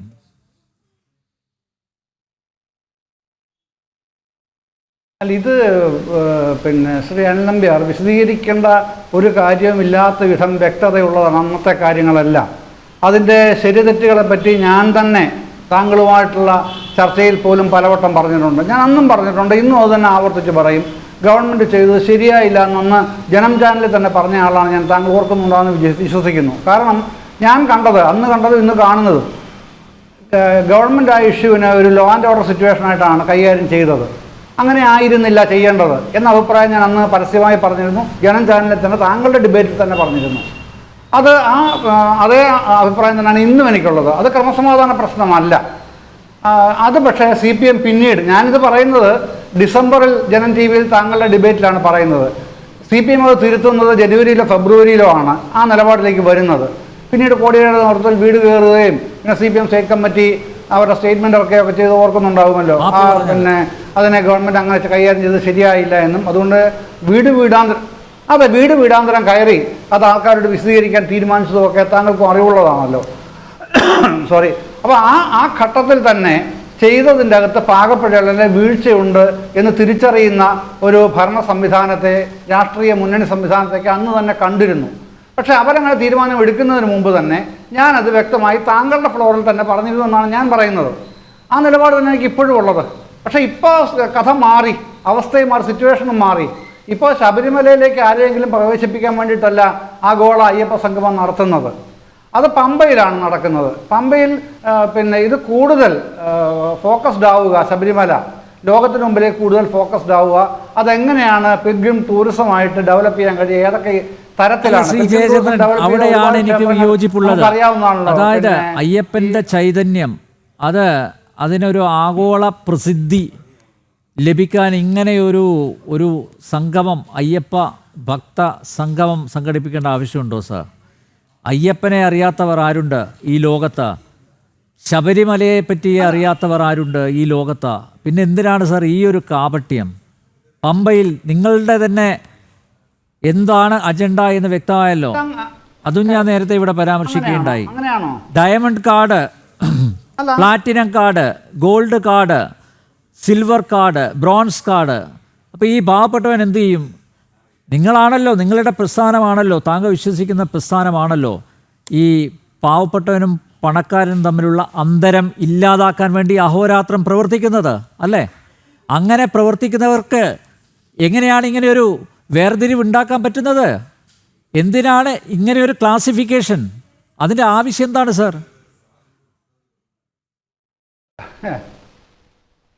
ഇതൊന്നും അറിയാത്ത ആളല്ല ശ്രീ അനിൽ നമ്പ്യാർ. എനിക്ക് വളരെ എനിക്കറിയില്ല, എനിക്ക് പറയുകയാണ് ഈ ആഗോള സംഗമത്തിൽ ഇല്ല, ഒന്നുമില്ല. ഇതിനകത്ത് കൂടുതൽ മനസ്സിലാക്കാനൊന്നുമില്ല. വ്യക്തത വരുത്തിയിട്ടുള്ള കാര്യങ്ങളാണ് ബോർഡ് അധികൃതർ തന്നെ. 250 പേർക്കാണ് താങ്കൾ ഈ പറയുന്ന കാർഡും മറ്റേർപ്പാടുകളും ഒക്കെ ഉള്ളത്. അത് ബാക്കി പങ്കെടുക്കുന്ന ഒരാൾക്ക് ഈ കാർഡ് ബാധകമേ അല്ല. ആ കാർഡ് ബാധകമായിട്ടുള്ള ആൾക്കാർക്ക് അത് ബാധകമായിക്കോട്ടെ. 250 പേർക്കല്ലേ ഉള്ളൂ, അത് വരട്ടെന്നേ. ബാക്കിയുള്ള ആൾക്കാർ മുഴുവൻ കിടക്കുകയാണല്ലോ. രജിസ്ട്രേഷനുള്ള എടുക്കുന്ന ആർക്കും ഓൺലൈൻ രജിസ്ട്രേഷൻ ആണ്, ഓപ്പൺ ആണ് രജിസ്ട്രേഷൻ. ആ രജിസ്റ്റർ ചെയ്യുന്ന ആർക്കും അവിടെ അക്സെപ്റ്റൻസ് ഉണ്ടാവും, അതിൽ തർക്കവുമില്ല. അത് പിന്നെ ഈ എന്തിനാണ് അയ്യപ്പനെ ഇങ്ങനെ അങ്ങനെയാണെങ്കിൽ ഓപ്പൺ ടു ഓൾ എന്ന് പറഞ്ഞാൽ പോരെ? എന്തിനാണ് 3 കോടിക്ക് മുകളിൽ ചെലവഴിക്കാൻ തയ്യാറായി വരുന്നവർക്ക് ഡയമണ്ട് കാർഡ്, അവർക്ക് പ്രത്യേക സൗകര്യങ്ങൾ ശബരിമലയിൽ ഒരു വിരിവെക്കാനുള്ള സൗകര്യം പോലും ചെയ്തു കൊടുക്കുന്നില്ല പാവപ്പെട്ടവർക്ക്. അതല്ലേ ചെയ്യേണ്ടത്? മാത്രമല്ല അടിസ്ഥാന സൗകര്യ വികസനം അങ്ങനെ പറയുമ്പോൾ നിങ്ങൾ പറയും കേന്ദ്ര സർക്കാർ അതിന് അനുമതി തരുന്നില്ല, അത് കാടാണ്, വനമാണ്, അവിടെ എന്തെങ്കിലും വികസന പ്രവർത്തനങ്ങൾ നടത്തണമെങ്കിൽ കേന്ദ്ര സർക്കാരിൻ്റെ അനുമതി, അതൊന്നുമല്ല ഞാൻ ഉദ്ദേശിക്കുന്നത്. ചെങ്ങന്നൂർ, തിരുവല്ല, ഇവിടെയൊക്കെ അടിസ്ഥാന സൗകര്യ വികസനം എത്രയോ കാതങ്ങൾ താണ്ടി വരുന്ന അയ്യപ്പ ഭക്തർക്ക് അവർക്കൊന്ന് തല ചായ്ക്കാനുള്ള അവസരം, അല്ലെങ്കിൽ അവർക്ക് അതായത് കുടുംബസമേതം വരുന്നവരൊക്കെ ഉണ്ട്, അവർക്ക് വിശ്രമിക്കാനുള്ള ഒരു സൗകര്യം, അതല്ലേ ഒരു സർക്കാർ ചെയ്തു കൊടുക്കേണ്ടത്. അല്ലാതെ ലോകത്തെ സമ്പന്നന്മാരെയൊക്കെ വിളിച്ചു വരുത്തി ഇതാ നിങ്ങൾക്ക് ഞങ്ങൾ ശബരിമലയിൽ സന്നിധാനത്ത് ഞങ്ങൾ ഇതാ നക്ഷത്ര സൗകര്യങ്ങൾ ഒരുക്കുന്നു, അതിനായിട്ട് നിങ്ങളിതാ 3 കോടിയിലധികം ചിലവഴിക്കുകയാണെങ്കിൽ നിങ്ങൾക്ക് ഡയമണ്ട് കാർഡ് തരും, 1 കോടിക്കും 3 കോടിക്കും ഇടയിൽ ചിലവാക്കുകയാണെങ്കിൽ നിങ്ങൾക്ക് പ്ലാറ്റിനം കാർഡ് തരും. അങ്ങനെ പറയുന്നത് എന്തൊരു ഭോഷ്കാണ് ശ്രീ ജയേന്ദ്രൻ. താങ്കളുടെ മാധ്യമപ്രവർത്തകനല്ലേ, താങ്കൾക്ക് എങ്ങനെയാണ് ഇത് ഉൾക്കൊള്ളാനാവുന്നത്? എന്തൊരു ദയനീയമായിട്ടുള്ള അവസ്ഥയാണത്. അല്ല, താങ്കളും ഞാനും ഇത് എങ്ങനെ കൺസീവ് ചെയ്യുന്നു എന്നുള്ളതിനെ മാത്രം ആസ്പദമാക്കിയാണ് ഈ വ്യത്യാസം വരുന്നത്. നമ്മളുടെ എന്താണ് ഇക്കാര്യത്തിലുള്ള നമ്മുടെ കാഴ്ചപ്പാടെന്നുള്ളത് മാത്രമേ ഉള്ളൂ പ്രസക്തമാകുമെന്ന് എനിക്ക് തോന്നുന്നത്. കാരണം ഈ പ്രശ്നം, ഈ സംഗതി, താങ്കൾ ഈ പറയുന്ന കാര്യങ്ങളൊന്നും ആഗോള അയ്യപ്പ ഭക്ത സംഗമം നടക്കുന്നത് പിന്നെ ശബരിമലയിലല്ല, സന്നിധാനത്തല്ല, പമ്പയിലാണ്. പമ്പയിൽ നിന്ന് പിന്നെയും കിലോമീറ്റർ ചവിട്ടി കയറിയാലേ സന്നിധാനത്ത് നമുക്കറിയാം. അവിടെയല്ല ഇത് നടക്കുന്നത്. അതുകൊണ്ട് തന്നെ ഇതിനെ നേരിട്ട് ശബരിമലയുമായിട്ട് ക്ലബ് ചെയ്യാൻ കഴിയില്ല. പക്ഷെ താങ്കൾ കൗശലപൂർവ്വം അതിനുവേണ്ടി ശ്രമിക്കുകയുമാണ്. പക്ഷെ വസ്തുത അതല്ല. അതുകൊണ്ട് തന്നെ പ്രധാനപ്പെട്ട കാര്യം ഈ കാർഡാക്കി മാറ്റുക എന്നുള്ളതിൻ്റെ അകത്ത് യാതൊരു അടിസ്ഥാനവുമില്ല. ഞാൻ പറഞ്ഞല്ലോ, ഞാനത് വ്യക്തമായി പറഞ്ഞു. താങ്കളിലേക്ക് തന്നെ ഞാൻ തിരിച്ചു വരാം. ഒരു പെട്ടെന്നൊരു ഇടവേള അനിവാര്യമാണ്. എനിക്കിപ്പോഴും മനസ്സിലാകുന്നില്ല ശ്രീ ജയചന്ദ്രൻ, എന്തിനാണ് ഇങ്ങനെ ഒരു സംഗമം നടത്തുന്നതെന്ന്. അഖില ലോക അയ്യപ്പ സംഗമെന്ന് കാണുന്നുണ്ട്, ആഗോള അയ്യപ്പ സംഗമം എന്ന് കാണുന്നുണ്ട്. എന്താണ് ആക്ച്വലി യഥാർത്ഥത്തിൽ എന്താണ് ഇതിന് നാമകരണം ചെയ്തിരിക്കുന്നത് ഇങ്ങനെയൊരു സംഗമത്തിന്? അതിൽ പോലും ഒരു അവ്യക്തത ഉണ്ട് എന്നാണ് ഞാൻ കാണുന്നത്. അതായത് ഈ ഇതിൻ്റെ പിന്നെ പരസ്യ മെറ്റീരിയലുകളിൽ നിന്ന് മനസ്സിലാക്കുന്നത് ഇപ്പോഴും ഒരു വ്യക്തത, ഒരു കൃത്യത അതിനില്ല. എന്തിനാണ് ഇങ്ങനെ ഒരു സംഗമം സംഘടിപ്പിക്കുന്നത്? അതുകൂടി ഒന്ന് താങ്കൾ വിശദീകരിച്ചേക്കുള്ള. ഈ ആഗോള അയ്യപ്പ സംഘവും എന്തിനാണെന്നുള്ളത് ഇതിനകം വ്യക്തമാക്കിയിട്ട് നമ്മളിവിടെ പ്രത്യേകിച്ച് കൂടുതൽ എന്താ ചർച്ച ചെയ്യാനുള്ളതെന്ന് എനിക്ക് അറിഞ്ഞുകൂടെ, താങ്കൾ ചോദിച്ചാൽ മതി, ഞാൻ പറയാം. അതിൽ പിന്നെ ശബരിമലയെ കൂടുതൽ ഫോക്കസ്ഡായിട്ട് ഡെവലപ്മെൻറ്റ് എന്തൊക്കെ വേണം എന്ന് പിന്നെ ഭക്തജനങ്ങളുടെ സമൂഹത്തിൽ നിന്ന് ഒരു പിന്നെ വിവരങ്ങൾ തേടുക എന്നുള്ളതാണ് പ്രാഥമികമായ ഉത്തരവാദിത്വം.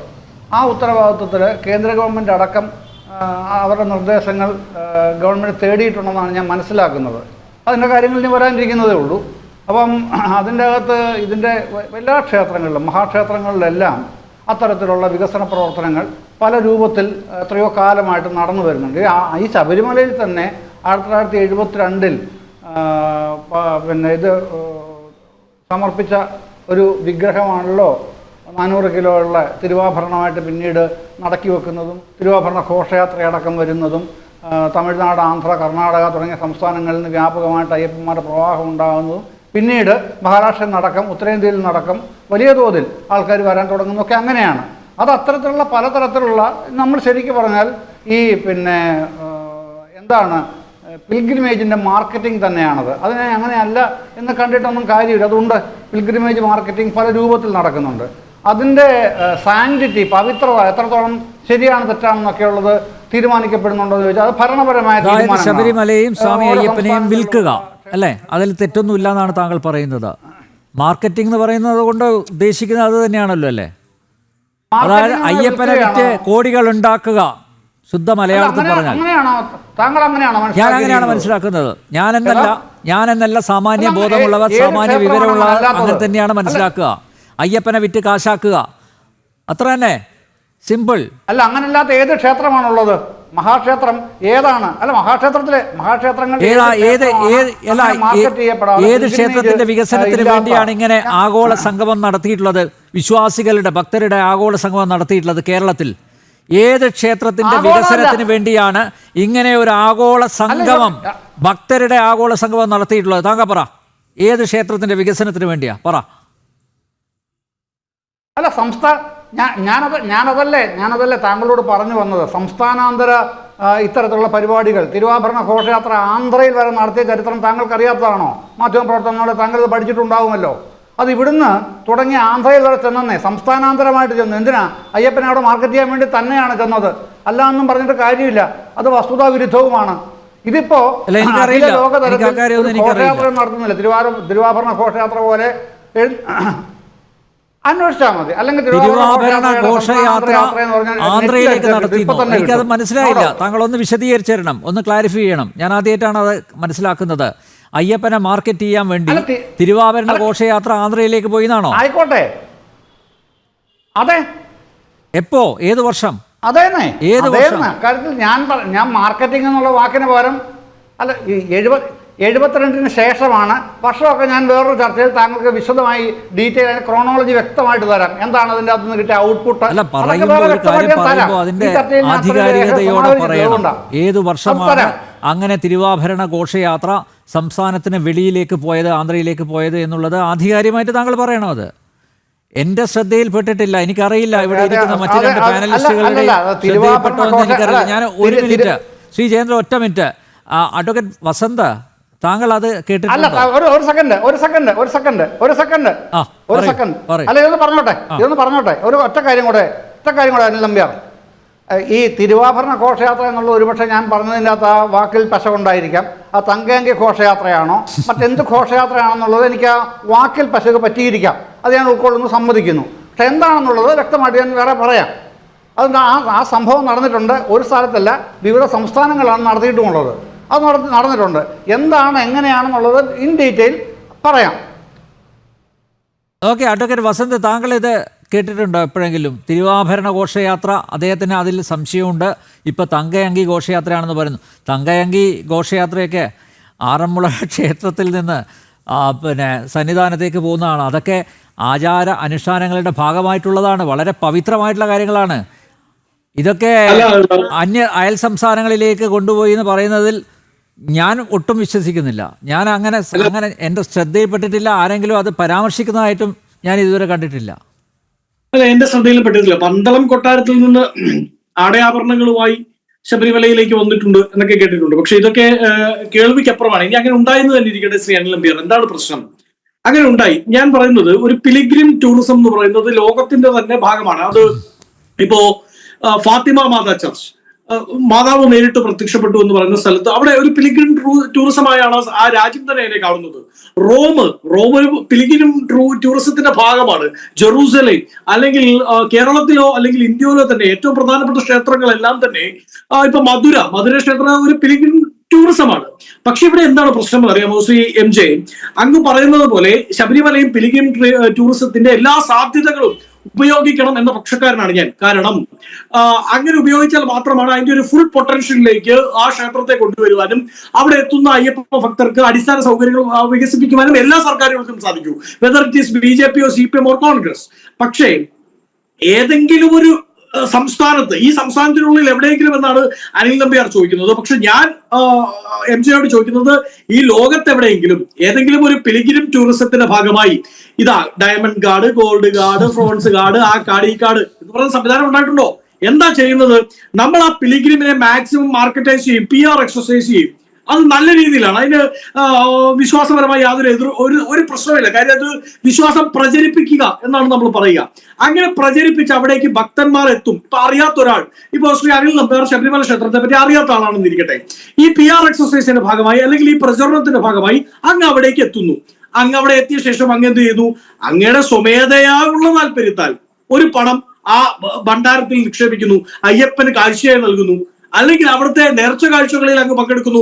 അതിന് ദേവസ്വം ഒരു പൈസ ഫിക്സ് ചെയ്യും. അത് അങ്ങ് ഫോഴ്സ് ചെയ്യപ്പെടുകയല്ല.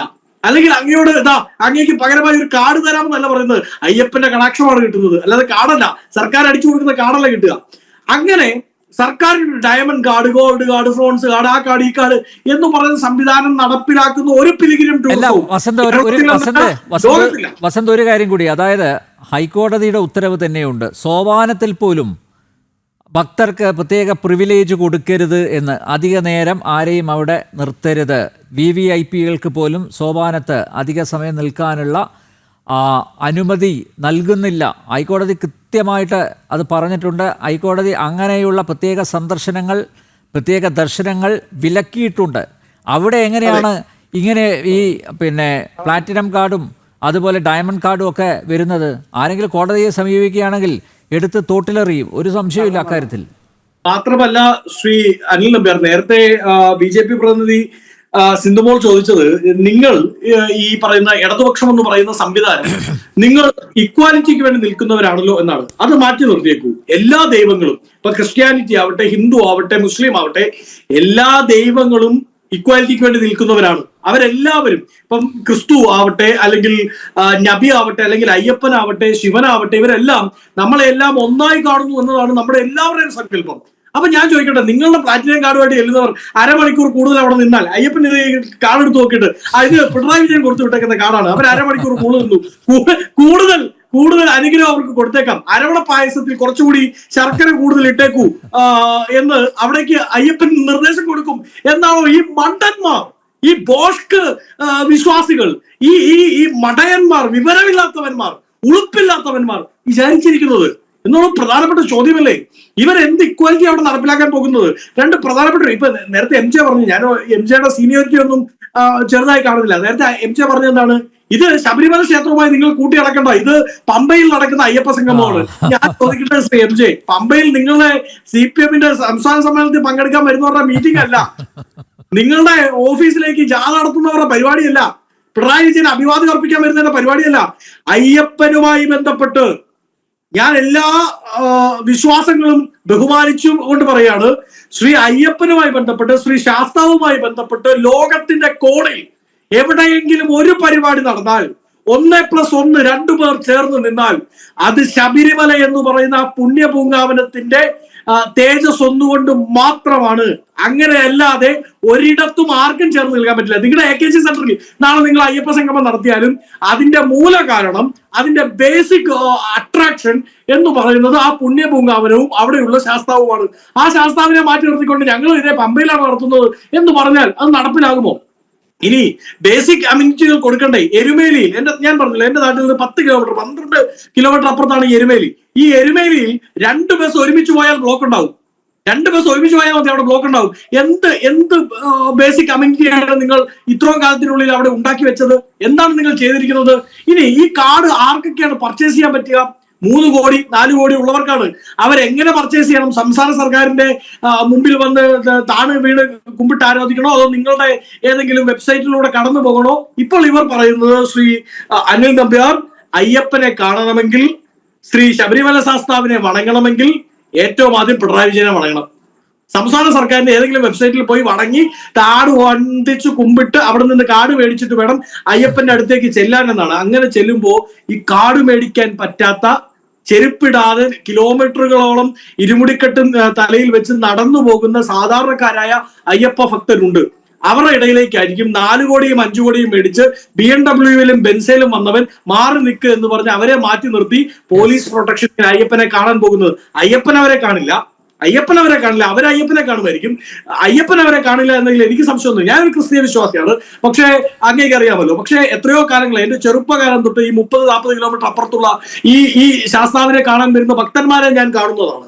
ആ ഭക്തന്മാർക്ക് ഭാഷ വിഷയമല്ല, അവർക്ക് ദേശാനന്തര പ്രശ്നങ്ങൾ വിഷയമല്ല, അവർക്ക് ഇവരുടെ പോലീസ് ബൂട്ടും ലാത്തിച്ചാർജും പ്രശ്നമായിരുന്നില്ല.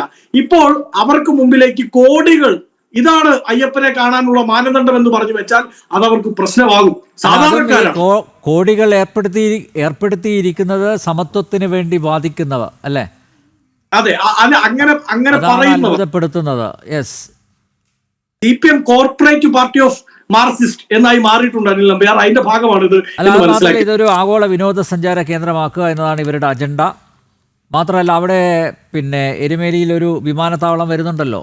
അപ്പോൾ അതൊക്കെയാണ് ഇവരുടെ മനസ്സിലുള്ളത്. വിമാനത്താവളം കൊണ്ടുവരിക, ഏകദേശം അതിൻ്റെ അടിസ്ഥാനപരമായിട്ടുള്ള പ്രവൃത്തികളെല്ലാം അത് പൂർത്തിയായിട്ടുണ്ട്, ക്ലിയറൻസ് ഒക്കെ കിട്ടിത്തുടങ്ങി. അപ്പോൾ സ്വാഭാവികമായിട്ട് വിമാനത്താവളം ഉണ്ടാക്കുക. വിമാനത്താവളം വന്നു കഴിഞ്ഞാൽ കൂടുതൽ വിനോദസഞ്ചാരികളെ അവിടേക്ക് എത്തിക്കാം. അത് ആഭ്യന്തര വിനോദസഞ്ചാരികളല്ല, വിദേശ വിനോദസഞ്ചാരികളെ എത്തിക്കുക. അതിൻ്റെ ഭാഗമായിട്ടൊക്കെ കാണേണ്ട, നേരത്തെ പറഞ്ഞതുപോലെ ഒരു ആഗോള നിക്ഷേപക സംഗമം ആണ് നടക്കാൻ പോകുന്നത് എന്ന് വ്യക്തമാണ്. ഇപ്പോൾ നേരത്തെ മാർക്കറ്റിംഗ് എന്ന് തുറന്നു പറഞ്ഞു. അയ്യപ്പനെ മാർക്കറ്റ് ചെയ്യുക, അയ്യപ്പനെ വിൽക്കുക, പച്ച മലയാളത്തിൽ പറഞ്ഞു കഴിഞ്ഞാൽ അത് തന്നെയാണ് ഇവരുടെ അജണ്ട എന്ന് പ്രകടമാണ്. യെസ്, സിന്ധുമോൾ വിശ്വാസത്തിൻ്റെ കാര്യം ഇവിടെ പരാമർശിക്കുമ്പോൾ വ്യത്യസ്തമായ വാദങ്ങളാണ് ഇടത് സഹയാത്രികരുടെ ഭാഗത്തു നിന്ന് ഉയരുന്നത്. വളരെ വ്യത്യസ്തമായിട്ടുള്ള വാദങ്ങൾ. നേരത്തെ നോക്കൂ, തങ്കയങ്കി ഘോഷയാത്രയെക്കുറിച്ചും അതുപോലെ തിരുവാഭരണ ഘോഷയാത്രയെക്കുറിച്ചും ഒക്കെ പറഞ്ഞു. അതെല്ലാം കച്ചവടവൽക്കരണത്തിന് വേണ്ടി ഉപയോഗിച്ചിട്ടുണ്ട്, ഉപാധികളാക്കിയിട്ടുണ്ട് എന്നൊരു പരാമർശം വന്നു. എൻ്റെ ശ്രദ്ധയിൽ അത് പെട്ടിട്ടില്ല. അപ്പോൾ വിശ്വാസം എന്ന് പറഞ്ഞു കഴിഞ്ഞാൽ അത് കച്ചവടമാക്കുക, അതിൻ്റെ കച്ചവടപരതയാണ് ഉദ്ദേശിക്കുന്നത് എന്ന്, അല്ലെങ്കിൽ അതിൻ്റെ ഒരു മാർക്കറ്റിംഗ് ആസ്പെക്റ്റാണ് എന്ന് ശ്രീ ജയേന്ദ്രൻ അദ്ദേഹം കൃത്യമായി പറഞ്ഞു വെച്ചിട്ടുണ്ട്. ഞാൻ അദ്ദേഹത്തിൻ്റെ ആ ഒരു ഓപ്പൺനെസ്സിനെ ഞാൻ സ്വാഗതം ചെയ്യുകയാണ്. എന്തായാലും പറയേണ്ടത് പച്ചയ്ക്ക് പറഞ്ഞു. ഇത് തന്നെയാണ് ഞങ്ങൾ ഉദ്ദേശിക്കുന്നത്, അത് തന്നെയല്ലേ, ആ അർത്ഥത്തിൽ തന്നെയല്ലേ ഇതിനെ എടുക്കേണ്ടത്. ഞാൻ നേരത്തെ മനസ്സിലാക്കിയത് ഇത് വോട്ടിന് വേണ്ടിയുള്ളൊരു അഭ്യാസമാണ് എന്ന്. പക്ഷേ ഇത് കാശിന് വേണ്ടിയാണ്. അതും ശബരിമല വിമാനത്താവളം വരുന്നു എരുമേലിയിൽ. മാത്രമല്ല ഈ ശബരിമലയെ ഒരു ആഗോള വിനോദസഞ്ചാര കേന്ദ്രമാക്കി മാറ്റുക, അതിന് ലോകത്തെമ്പാടുമുള്ള കോടീശ്വരന്മാരുടെ പണം ആവശ്യമാണ്. ആ പണം സമാഹരിക്കുന്നതിൻ്റെ ആദ്യ പടിയായിട്ടുള്ള ഒരു സംഗമമായിട്ടല്ലേ ഇതിനെ കാണേണ്ടത്?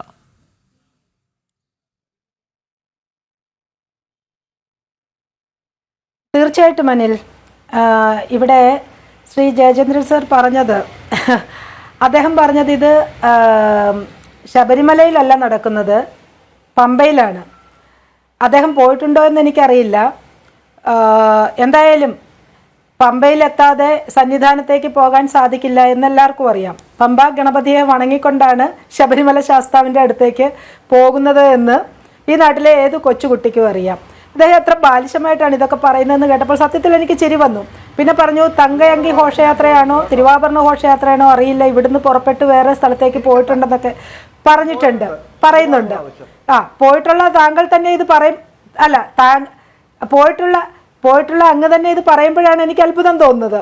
അപ്പോൾ ഇവിടെ തിരുവാഭരണ ഘോഷയാത്ര പോയിട്ടുണ്ട്. ഈ പന്തളം രാജവംശം എന്ന് പറയുന്നത് ഇപ്പോൾ ഇവർ പറഞ്ഞ് ഈ കമ്മ്യൂണിസ്റ്റുകാരെല്ലാം കൂടി അയ്യപ്പൻ പന്തളം കൊട്ടാരത്തിൽ നിന്നും പോയതല്ല, കണ്ണൂരിൽ നിന്ന് വന്നതാണെന്ന് വരെ പറഞ്ഞ് സ്ഥാപിക്കുന്ന രീതിയിലുള്ള ഒരു നരേറ്റീവ് ഉണ്ടാക്കും. അതായത് പിണറായി വിജയൻ്റെ നാട്ടിൽ നിന്നായിരിക്കും എന്ന് വരെ പറഞ്ഞുണ്ടാക്കുന്ന രീതിയിൽ നരേറ്റീവ് ക്രിയേറ്റ് ചെയ്യാനായിട്ട് CPM-നെ പോലെ ബഹുമിടുക്കന്മാർ വേറെയില്ല, ഈ നാട്ടിലെങ്ങും ഇല്ല.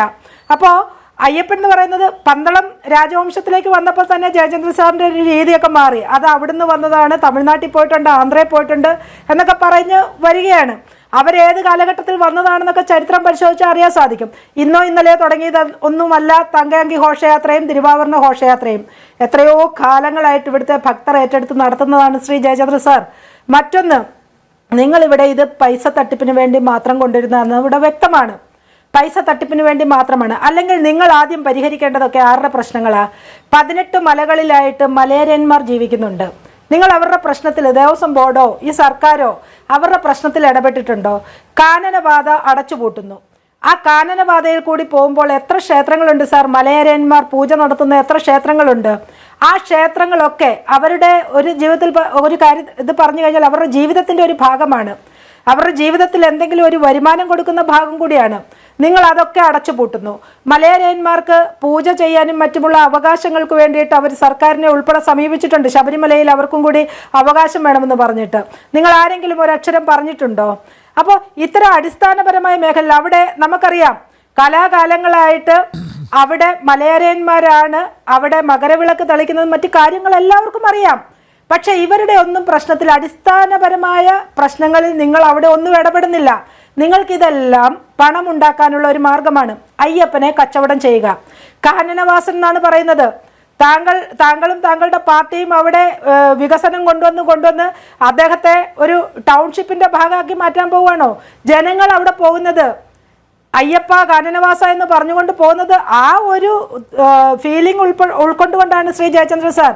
കമ്മ്യൂണിസ്റ്റുകാർക്ക് ആ ഫീലിംഗ് ഒന്നും ഉണ്ടാവില്ല. ഞാൻ പറഞ്ഞില്ലേ, നിങ്ങൾ നാസ്തികരാണ്, നിങ്ങൾക്ക് ആ ഫീലിംഗ് ഒന്നും ഉണ്ടാക്കിയെടുക്കാൻ പറ്റില്ല, നിങ്ങളുടെ ബ്ലഡ് വേറെയാണ്. പക്ഷേ സാധാരണക്കാരായ വിശ്വാസികളും ഹിന്ദുക്കളും അല്ലാത്തവരും ഒക്കെ അവിടെ പോകുന്നുണ്ട്. അവരൊക്കെ അത് ഉൾക്കൊണ്ടുകൊണ്ടാണ് പോകുന്നത്. അവർ ആ 18 പടി ചവിട്ടാൻ തയ്യാറായി, ഏത് കല്ലും മുള്ളും ചവിട്ടാൻ തയ്യാറാണ് പോകുന്നത്. അതാണ് അവരാ 41 ദിവസം എടുക്കുന്ന വ്രതത്തിന്റെ ഭാഗമൊക്കെ അതാണ്. ഇതൊന്നും മനസ്സിലാക്കാതെ ഇതിനെ കേവലം ഒരു ആരാധനാലയം എന്ന് കണ്ടുകൊണ്ട് അതിൽ വികസനം എന്ന് പറഞ്ഞുകൊണ്ട് ആഗോള സംഗമം, അയ്യപ്പ സംഗമം നടത്തിക്കൊണ്ട് കോടികൾ പിരിക്കാമെന്നുള്ളതാണ് നിങ്ങളുടെ വ്യാമോഹം. അതാണ് ഇവിടെ നടക്കില്ല എന്ന് പറഞ്ഞത്. ഈ കമ്മ്യൂണിസ്റ്റുകാർക്ക് ഞാൻ ചോദിക്കുന്നത്, എന്നാണ് ഇത്ര വലിയ ഹിന്ദുക്കളോടും അല്ലെങ്കിൽ വിശ്വാസികളോടും, ഹിന്ദു ആവട്ടെ ക്രിസ്ത്യാനി ആവട്ടെ മുസൽമാനാവട്ടെ, എത്ര സ്നേഹം വന്നത്? നിങ്ങളല്ലേ പറഞ്ഞത്? കേരള ഗാന്ധിയായ ശ്രീ കേളപ്പൻ അദ്ദേഹം അങ്ങാടി തളിപ്പുറം ക്ഷേത്രത്തിന്റെ പുനരുദ്ധാരണം നടത്തിയപ്പോൾ നിങ്ങൾ പറഞ്ഞ വാക്ക് ഇന്നും മനുഷ്യരുടെ മനസ്സിലുണ്ട്, ചിന്തയിലുണ്ട്. എന്താ പറഞ്ഞത്? പട്ടിപാത്തിയ കല്ലിൽ ചന്ദനം പൂശിയ കേളപ്പാന്നല്ലേ നിങ്ങൾ അദ്ദേഹത്തെ കളിയാക്കി വിളിച്ചത്? ഇതൊക്കെ എവിടെ പോയി ക്ഷമ ചോദിക്കും? പട്ടിപാത്തിയ കല്ലിൽ ചന്ദനം പൂശിയ കേളപ്പാന്ന് വിളിച്ച് കളിയാക്കിയതല്ലേ നിങ്ങൾ കമ്മ്യൂണിസ്റ്റുകാര്? നിങ്ങൾ എന്തൊക്കെ പറഞ്ഞ് ഈ നാട്ടിലെ ഹൈന്ദവ വിശ്വാസികളെ ഉൾപ്പെടെ അധിക്ഷേപിച്ചിട്ടുണ്ട്. അപ്പോൾ ഇതൊക്കെ ഒരു ഭാഗത്ത് നിൽക്കെ ഇതിലൊന്നും കുറ്റസമ്മതം നടത്താതെ, ഞങ്ങൾ ചെയ്തത് തെറ്റാണെന്ന് പോലും പറയാതെ, ഞങ്ങൾ ഇതിനൊക്കെ സമസ്താപരാധം പറയുന്നു എന്ന് പറയാതെ, നിങ്ങൾ ആരെ കുത്തിനോവിക്കാനാണ് വീണ്ടും ഈ ആഗോള അയ്യപ്പ സംഗമം അല്ലെങ്കിൽ ഇപ്പൊ പേര് മാറ്റി പറഞ്ഞ പോലെ അഖില ലോക അയ്യപ്പ സംഗമം കൊണ്ടുവരുന്നത്? നാളെ നിങ്ങൾ ഇത് അയ്യപ്പന് അവിടെ നിങ്ങൾ വികസനം കൊണ്ടുവരിക എന്നൊക്കെ പറയുന്നത്, ഇത് കഴിയുമ്പോൾ നിങ്ങൾ ഈ അയ്യപ്പനെ സെക്രട്ടേറിയറ്റിന്റെ അങ്ങോട്ടോ അല്ലെ AKG സെന്ററിന്റെ അങ്ങോട്ടോ മാറ്റി പ്രതിഷ്ഠിക്കും. എന്നിട്ട് അവിടെ വന്ന് പ്രദക്ഷിണം വെച്ചോളാൻ പറയും. അത്രേ ഉള്ളൂ നിങ്ങളുടെ വിശ്വാസവും നിങ്ങൾക്കുള്ള ധാർമ്മികതയും. ഇവിടുത്തെ വിശ്വാസി സമൂഹത്തോട് നിങ്ങൾക്കൊരു ധാർമ്മികതയും ഇല്ലെന്ന് ബഹുമാനപൂർവ്വം ഞാൻ പറയാൻ ആഗ്രഹിക്കുന്നു. കാരണം അത്രത്തോളം ഞങ്ങളൊക്കെ ഉൾപ്പെടെ ഈ സമരത്തിൽ പല പല പല പരിപാടികൾ, പല സമരങ്ങളിൽ പങ്കെടുത്തവരാ. ഈ ശബരിമല പ്രൊട്ടക്ട് ചെയ്യുന്നതിന് വേണ്ടിയിട്ട് ഞങ്ങളുടെ പല നേതാക്കന്മാർക്കും 100 കണക്കിന് കേസുകളുണ്ട്. ഞങ്ങളുടെ എത്ര നേതാക്കന്മാരെ ജയിലിൽ പിടിച്ചിട്ടു, എത്ര നേതാക്കന്മാരെ, അവരുടെയൊക്കെ കേസുകൾ, ഇത്രയും ഈ 100 കണക്കിന് കേസുകളുള്ള ആളുകളുണ്ട്. എന്തുകൊണ്ട് നിങ്ങൾക്ക് പിൻവലിക്കാൻ സാധിക്കുന്നില്ല? പ്രതികാര ബുദ്ധിയോടെ അല്ലായിരുന്നോ നിങ്ങൾ പെരുമാറിയത്? ഇവിടുത്തെ അമ്മമാരെ, ഇവിടെ ചെങ്ങന്നൂര് ഒരു വന്ധ്യവയോധികനെ തലക്കെറിഞ്ഞ് കൊലപ്പെടുത്തിയ സംഭവം വരെ ഉണ്ടായി ഇല്ലേ? ചന്ദ്രൻ എന്ന് പറയുന്ന ഒരു മനുഷ്യനെ ആരാ കൊന്നത്? ആരാ എറിഞ്ഞു കൊലപ്പെടുത്തിയത്? അപ്പോ ഇത് പന്തളത്ത് ഇതെല്ലാം നടത്തിയിട്ട് ഈ അമ്മമാരെ എല്ലാം റോഡിൽ ഇറക്കിയിട്ട് വലിച്ചിഴച്ചിട്ട് അല്ലേ, ഇതെല്ലാം നടത്തിയതിന് ശേഷം നിങ്ങൾ വന്ന് ആഗോള അയ്യപ്പ സംഗമം നടത്താൻ പോകുന്നു എന്ന് പറയുമ്പോൾ നിങ്ങൾ വിചാരിക്കുന്നുണ്ടോ ഇവിടെ കേരളത്തിലെ ജനങ്ങൾ അത് ഏറ്റെടുക്കുമെന്ന്? നിങ്ങളുടെ ഉള്ളിൽ പോലും വിശ്വാസികളായിട്ടുള്ള CPM-ന്റെ ആളുകൾ പോലും ഇത് വിശ്വാസത്തിലെടുക്കില്ല എന്നുള്ള കാര്യം 100% ഉറപ്പാണ്. കാരണം ഞാൻ ആദ്യം സൂചിപ്പിച്ചു, അവർ പോലും നിങ്ങൾക്ക് വേറെ വിശ്വാസങ്ങളിലൊക്കെ ഉള്ളവർ എന്ത് ചെയ്താലും കുഴപ്പമില്ല, നിങ്ങൾ അതിനൊക്കെ സമയം കൊടുക്കും, ഒരു ദിവസം തന്നെ വേണേൽ മാറ്റി വെച്ചോളാൻ പറയും, ഒക്കെ പറയും. ഏത് മറ്റു മതവിശ്വാസങ്ങളിലുള്ള നിങ്ങളുടെ സഖാക്കന്മാർ എന്ത് ചെയ്താലും നിങ്ങൾക്ക് കുഴപ്പമില്ല. പക്ഷേ ഒരു ഹിന്ദു സഖാവ് അമ്പലത്തിൽ പോയാൽ നിങ്ങൾ ചോദിക്കും, പ്രസാദം കൈനീട്ടി വാങ്ങിയാൽ നിങ്ങൾ ചോദിക്കും, ആ കൈനീട്ടി കൈക്കുമ്പിളിൽ വാങ്ങുന്ന തീർത്ഥജലം ഒന്ന് കുടിച്ചാൽ നിങ്ങൾ ചോദ്യമുയർത്തും. ആ തീർത്ഥജലം വാങ്ങിയിട്ട് നിങ്ങളുടെ മന്ത്രി ഉൾപ്പെടെ നിന്നിട്ട് ഈ വെള്ളം ശുദ്ധമാണോ അല്ലയോ എന്ന് പറഞ്ഞിട്ട് അത് കുടഞ്ഞു കളയും. ഇതൊക്കെയാണ് നിങ്ങൾ സമൂഹത്തിന് കൊടുക്കുന്ന ഉദാഹരണങ്ങൾ, അല്ലെങ്കിൽ നിങ്ങൾ സമൂഹത്തിനോട് പറയാൻ ഉദ്ദേശിക്കുന്നത്. അങ്ങനെ പറയുന്ന നിങ്ങളെ ഇവിടുത്തെ വിശ്വാസ സമൂഹം ഏറ്റെടുക്കുമെന്നാണോ കരുതുന്നത്? ഈ ആഗോള അയ്യപ്പ സംഗമം തീർച്ചയായിട്ടും അതൊരു വലിയ കൊള്ളപ്പിരിവ് നടത്തുവാനുള്ള കൊള്ളക്കാരുടെ ഒരു സംഗമമാക്കി മാറ്റാനാണ് നിങ്ങൾ ഉദ്ദേശിക്കുന്നത്. അതിൽ പങ്കെടുക്കുന്നത് യഥാർത്ഥ വിശ്വാസികളായിട്ടുള്ള ഹിന്ദുക്കൾ ഒന്നും നിങ്ങൾ വിളിച്ചാൽ വരില്ല. നിങ്ങൾ ഒരു യാത്ര നടത്തിയില്ലേ, ഒരു ബസ് യാത്ര മന്ത്രിമാരുമായിട്ട്? പോയടത്തൊക്കെ നിങ്ങൾ എന്താ ചെയ്തത്? അവിടെയൊക്കെ പോയിരുന്ന് കുറെ സഖാക്കന്മാരെ വിളിക്കും, അവരുടെ പദ്ധതി അനുസരിച്ച് പരിപാടി നടത്തും. 100 പരാതി കിട്ടി, 500 പരാതി കിട്ടി, 3000 പരാതി കിട്ടി എന്ന് പറഞ്ഞിട്ട് തിരിച്ചു പോരും. സാധാരണക്കാരായിട്ടുള്ള എത്ര മനുഷ്യരെ ആ യാത്രയിൽ നിങ്ങൾ കണ്ടു? അത് അമ്പേ പൊളിഞ്ഞു പോയില്ലേ? അതുപോലെ തന്നെയുള്ള ഒരു സംഭവമായിട്ട് ഈ ആഗോള അയ്യപ്പ സംഗമവും മാറുമെന്നുള്ള കാര്യത്തിൽ സംശയമില്ല. കാരണം അയ്യപ്പ സ്വാമിക്ക് ശക്തിയുണ്ടെന്ന് വിശ്വസിക്കുന്ന ഒരു സമൂഹത്തിലെ ഒരംഗമാണ് ഞാനും. അതുകൊണ്ട് നിങ്ങളുടെ ഈ തട്ടിപ്പ് അവിടെ നടത്താൻ ഭഗവാൻ അയ്യപ്പനും സമ്മതിക്കില്ല എന്നുള്ള കാര്യത്തിൽ യാതൊരു സംശയവുമില്ല എന്ന് ഞാൻ ഊന്നി പറയാൻ ആഗ്രഹിക്കുകയാണ്. അയ്യപ്പസ്വാമിയുടെയും അതുപോലെ ശബരിമലയുടെയും ചൈതന്യം, അതിന് ആഗോള പ്രശസ്തി നേടിക്കൊടുക്കാൻ ഇങ്ങനെയൊരു സംഗമത്തിൻ്റെ ആവശ്യമില്ല. പച്ചക്ക് പറയൂ, ഞങ്ങൾക്ക് അയ്യപ്പനെ വിൽക്കണം അല്ലെങ്കിൽ ശബരിമലയെ വിൽക്കണം, അതിനായിട്ടാണ് ഞങ്ങളിങ്ങനെ കോടീശ്വരന്മാരുടെ ഒരു ആഗോള സംഗമം സംഘടിപ്പിക്കുന്നത് എന്ന് പച്ചയ്ക്ക് പറയൂ. സുതാര്യമായിട്ട് കാര്യങ്ങൾ മുന്നോട്ട് കൊണ്ടുപോകാൻ ശ്രമിക്കൂ. യെസ്, അപ്പോൾ ശ്രീ ജയചന്ദ്രൻ, വിശ്വാസത്തിൻ്റെ കാര്യത്തിൽ CPM യു ടേൺ അടിച്ചിരിക്കുന്നു, എടുത്തിരിക്കുന്നു എന്ന് തന്നെ പറയാം അല്ലേ? മാത്രമല്ല ഒരു കാര്യം കൂടി ഞാൻ താങ്കളുടെ ശ്രദ്ധയിൽപ്പെടുന്നു. അതായത് ശബരിമല കേസിൽ സുപ്രീം കോടതി കൊടുത്ത സത്യവാങ്മൂലം പിൻവലിക്കണമെന്നുള്ളതല്ല ഇപ്പോൾ ചർച്ച ചെയ്യേണ്ടത് എന്നാണ് MV ഗോവിന്ദൻ പറഞ്ഞത്. മാത്രമല്ല കോടതിയുടെ പരിഗണനയിലിരിക്കുന്ന യുവതീ പ്രവേശനവുമായി ബന്ധപ്പെട്ട വിഷയത്തിൽ അഭിപ്രായം പറയേണ്ട കാര്യമില്ല, അതടഞ്ഞ അധ്യായമാണ് എന്നും അദ്ദേഹം പറയുന്നു. അപ്പോൾ ഇതിലൊന്നും വ്യക്തത വരുത്താത്ത നിങ്ങൾ വിശ്വാസികളോട് ഒപ്പം ആണ് എന്ന് പറയുന്നതിൽ എത്രത്തോളം ആത്മാർത്ഥതയുണ്ട്?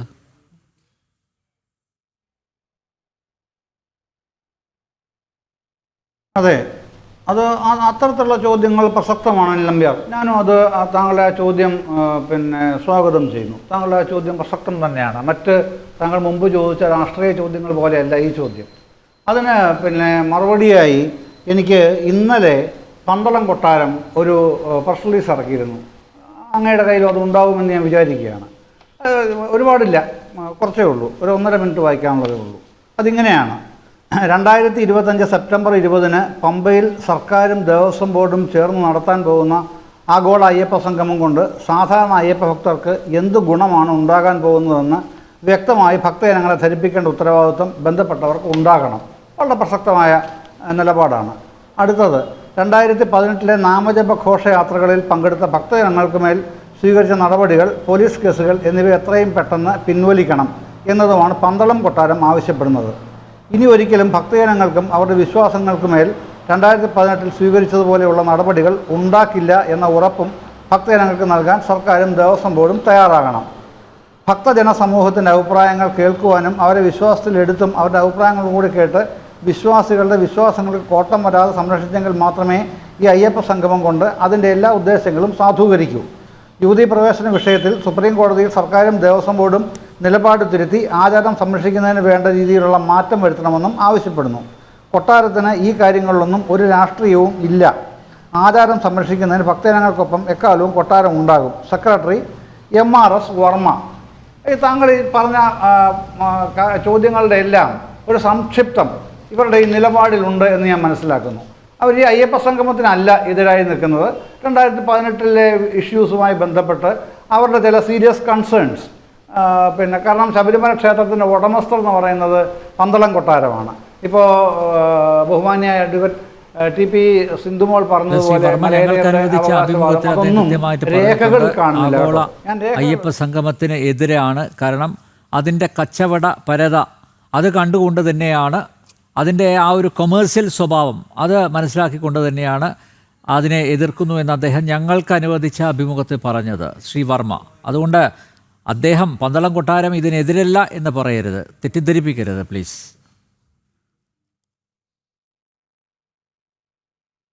തെറ്റിദ്ധരിപ്പിക്കുന്നതാണ്. എന്താണ് അങ്ങനെ പറയുന്നത് താങ്കൾ? ഞാനിത് ഈ പ്രസ് റിലീസാണ് കാണിക്കുന്നത്. ഇതിൻ്റെ ഏറ്റവും അവസാനത്തെ വാചകമാണ് വായിച്ചത്.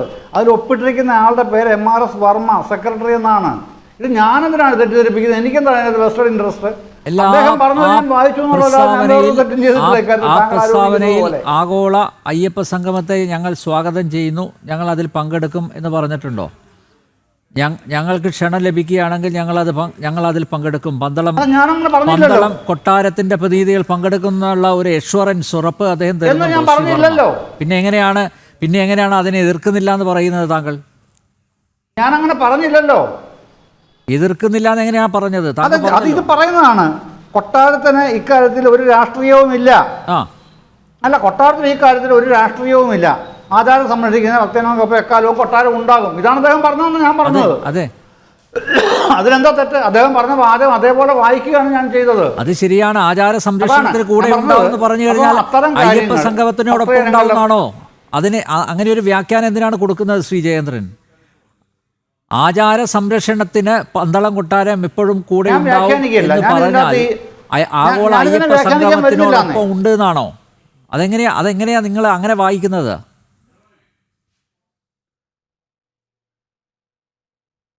ഇതൊന്നും എനിക്ക് അങ്ങനെ ഒരു ഡിമാൻഡും ഇല്ല. ഞാൻ അങ്ങനെ ഡിമാൻഡ് വെച്ചിട്ടുമില്ല. ഞാൻ പറയുന്നത് അവർ പറഞ്ഞിട്ടുള്ളത് എന്താണ്, തുടക്കം മുതൽ തന്നെ അവരുടെ നിലപാട് വ്യക്തമാണ്. എന്ത് ഗുണമാണ് ഇതുകൊണ്ട് ഉണ്ടാകാൻ പോകുന്നതെന്ന് വ്യക്തമായി ഭക്തരെ അങ്ങനെ ധരിപ്പിക്കേണ്ട ഉത്തരവാദിത്തം ബന്ധപ്പെട്ടവർക്ക് ഉണ്ടാകണമെന്നാണ് ഫസ്റ്റ് പാരഗ്രാഫിൽ തന്നെ അവരുടെ നിലപാട് പറയുന്നത്. ഞാൻ ആ നിലപാടിനൊപ്പമാണെന്നാണ് പറഞ്ഞത്. അവർക്ക് അങ്ങനെ നിലപാട് പറയാൻ അവകാശമില്ലേ? അതെന്താ താങ്കൾ അങ്ങനെ അതിനെ നെഗറ്റിവിറ്റി കാണുന്നത്? അതിൻ്റെ അകത്ത് അങ്ങനെ നെഗറ്റ് ചെയ്യരുത് എന്ന റിക്വസ്റ്റ് എനിക്കുള്ളൂ. ഇനി ബാക്കി അങ്ങോട്ട് ഇഷ്ടം, എങ്ങനെ നിലപാട് സ്വീകരിക്കണം എന്നുള്ളത് അങ്ങോട്ട് ഇഷ്ടമല്ലേ. ഏതായാലും പിന്നെ അവർ പറയുന്നത് ഈ കേസുകളുടെ കാര്യമൊക്കെയാണ്. കഴിഞ്ഞ ദിവസം 2 ദിവസം മുഖ്യമന്ത്രിയുടെ പിന്നെ വാർത്താലേഖകരെ കണ്ടപ്പോൾ, മാധ്യമപ്രവർത്തകരെ കണ്ടപ്പോൾ അദ്ദേഹം പറഞ്ഞ ഈ ചോദ്യം വന്നപ്പോൾ പിന്നെ അദ്ദേഹം മറുപടി പറഞ്ഞത് ആ തരത്തിലാണ്. പിന്നെ അത് പിന്നെ ആ കേസുകളോ മുമ്പോട്ട് പോകാനല്ല, ക്രിമിനൽ സ്വഭാവമുള്ള കേസുകൾ ഒഴിച്ച് ബാക്കിയെല്ലാം സെറ്റിൽ ചെയ്യാണ് ഗവൺമെൻറ് ഉദ്ദേശിക്കുന്നത് എന്ന് തന്നെയാണല്ലോ അദ്ദേഹത്തിൻ്റെ വാർത്താ സമ്മേളനത്തിൽ പറഞ്ഞത്. അതിൻ്റെ ടെക്സ്റ്റ് എൻ്റെ കയ്യിലുണ്ട്, താങ്കളുടെ കയ്യിലും ഉണ്ടാവും. അതങ്ങനെയാണുള്ളത്, അത് പറഞ്ഞു കഴിഞ്ഞിട്ടുള്ളതാണ്. അപ്പോൾ അതുമായിട്ട് മുമ്പോട്ട് പോകാതിരിക്കുക എന്നുള്ളത് ഗവൺമെൻറ്റിൻ്റെ താല്പര്യം തന്നെയാണ് എന്ന് പറഞ്ഞിട്ടുണ്ട്. അതാണ് ഒരു കാര്യമുള്ളത്. പിന്നെ എന്താണ് സാധാരണ അയ്യപ്പ ഭക്തന്മാർക്ക് ലഭിക്കാൻ പോകുന്നത്? ഇപ്പോൾ പിന്നെ യുവ സുഹൃത്ത് അഡ്വക്കേറ്റ് വസന്ത് തെങ്ങമ്പള്ളി പറഞ്ഞ അത് തന്നെയാണ്, വസന്ത് ശ്രീയൊക്കെ പറഞ്ഞ അത് തന്നെയാണ്. ഈ എന്താണ് അയ്യപ്പ എരുമേലിലെ കാര്യമൊക്കെ ചൂണ്ടിക്കാണിച്ചല്ലോ, അഡ്വക്കേറ്റ് ടി പി സിന്ധുമോൾ ചൂണ്ടിക്കാണിച്ചു. എന്താണ് സാധാരണ ഭക്തർക്കുള്ള പ്രശ്നങ്ങൾ? ഇത്തരത്തിലുള്ള വളരെ കോമൺ ആയിട്ടുള്ള കൺസേൺസ് ആൾക്കാർക്കുണ്ട്. അത് തിരുത്തേണ്ട ഉത്തരവാദിത്തം ദേവസ്വം ബോർഡിനാണെന്ന് എനിക്കതിനകത്ത് സംശയമില്ല. അന്നമ്പ്യാർ, എനിക്കതിനകത്ത് യാതൊരു സംശയവുമില്ല. പിന്നെ ഇതിൻ്റെ അകത്ത് ഒരു പ്രശ്നം എന്ന് പറഞ്ഞാൽ ഇത്രയേ ഉള്ളൂ, ഇതിനെ ഈ ചെയ്യുന്നത് ഈ വിഷയത്തെ പേഴ്സണലൈസ് ചെയ്യുക, എന്നിട്ട് അതിനെ പൊളിറ്റിസൈസ് ചെയ്യുക. അതിനോടാണ് വിയോജിപ്പ്. പിണറായി വിജയൻ, എം വി ഗോവിന്ദൻ, ഇപ്പോൾ ഇന്നലെ കുമ്മനം ചോദിക്കുന്നത് കേട്ടു, ബഹുമാനായ ആദരണീയനായ കുമ്മനം ചോദിക്കുകയാണ് എന്താണ് പിന്നെ എം വി ഗോവിന്ദന് ഇതിൽ കാര്യം, തിരിച്ച് എന്താണ് കുമ്മനത്തിന് ഇതിൽ കാര്യം എന്ന് ചോദിച്ചാലോ, ആരെങ്കിലും ചോദിച്ചാലോ? അങ്ങനെ ചോദിക്കാൻ പാടില്ല എന്നാണ്. അദ്ദേഹത്തെ പോലെ വളരെ സീസൺഡ് പൊളിറ്റീഷ്യൻ ആയിട്ടുള്ള മനുഷ്യനാണ് ഞാൻ. നിരീശ്വരവാദിയല്ലേ, അവിശ്വാസിയല്ലേ എം വി ഗോവിന്ദൻ? അല്ല, അതല്ല പ്രശ്നം. അപ്പൊ കുമ്മനം ചോദിച്ചാൽ എന്താ തെറ്റ്? നിരീശ്വര അല്ല, അതുകൊണ്ട് എന്താണ്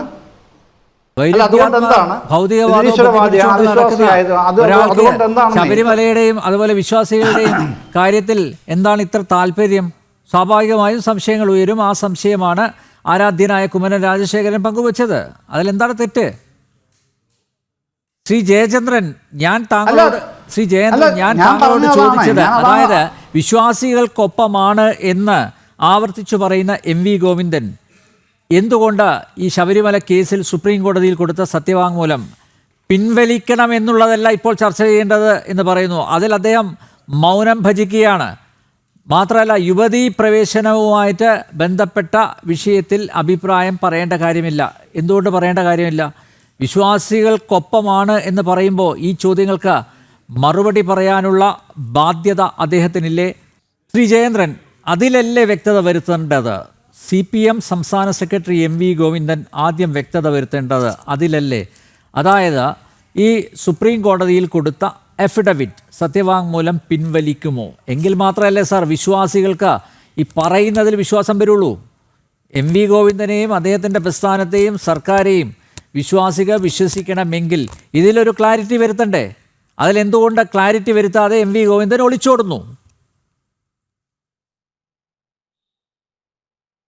ഇല്ല, ക്ലാരിറ്റി വരുത്തിയിട്ടില്ല എന്ന് പറയുന്നത് തെറ്റാണെന്നേ, തെറ്റിദ്ധാരണാജനകവുമാണ്. കാരണം 2019 ഫെബ്രുവരിയിൽ തന്നെ തൻ്റെ പാർട്ടിയായ CPIM-ലും LDF-ലെ ഘടകകക്ഷികളിലും പിന്നെ LDF യോഗത്തിൽ തന്നെ ചർച്ച ചെയ്തിട്ട് പിണറായി വിജയൻ പരസ്യമായി നിലപാട് പറഞ്ഞിട്ടുണ്ട് ഇക്കാര്യത്തിൽ.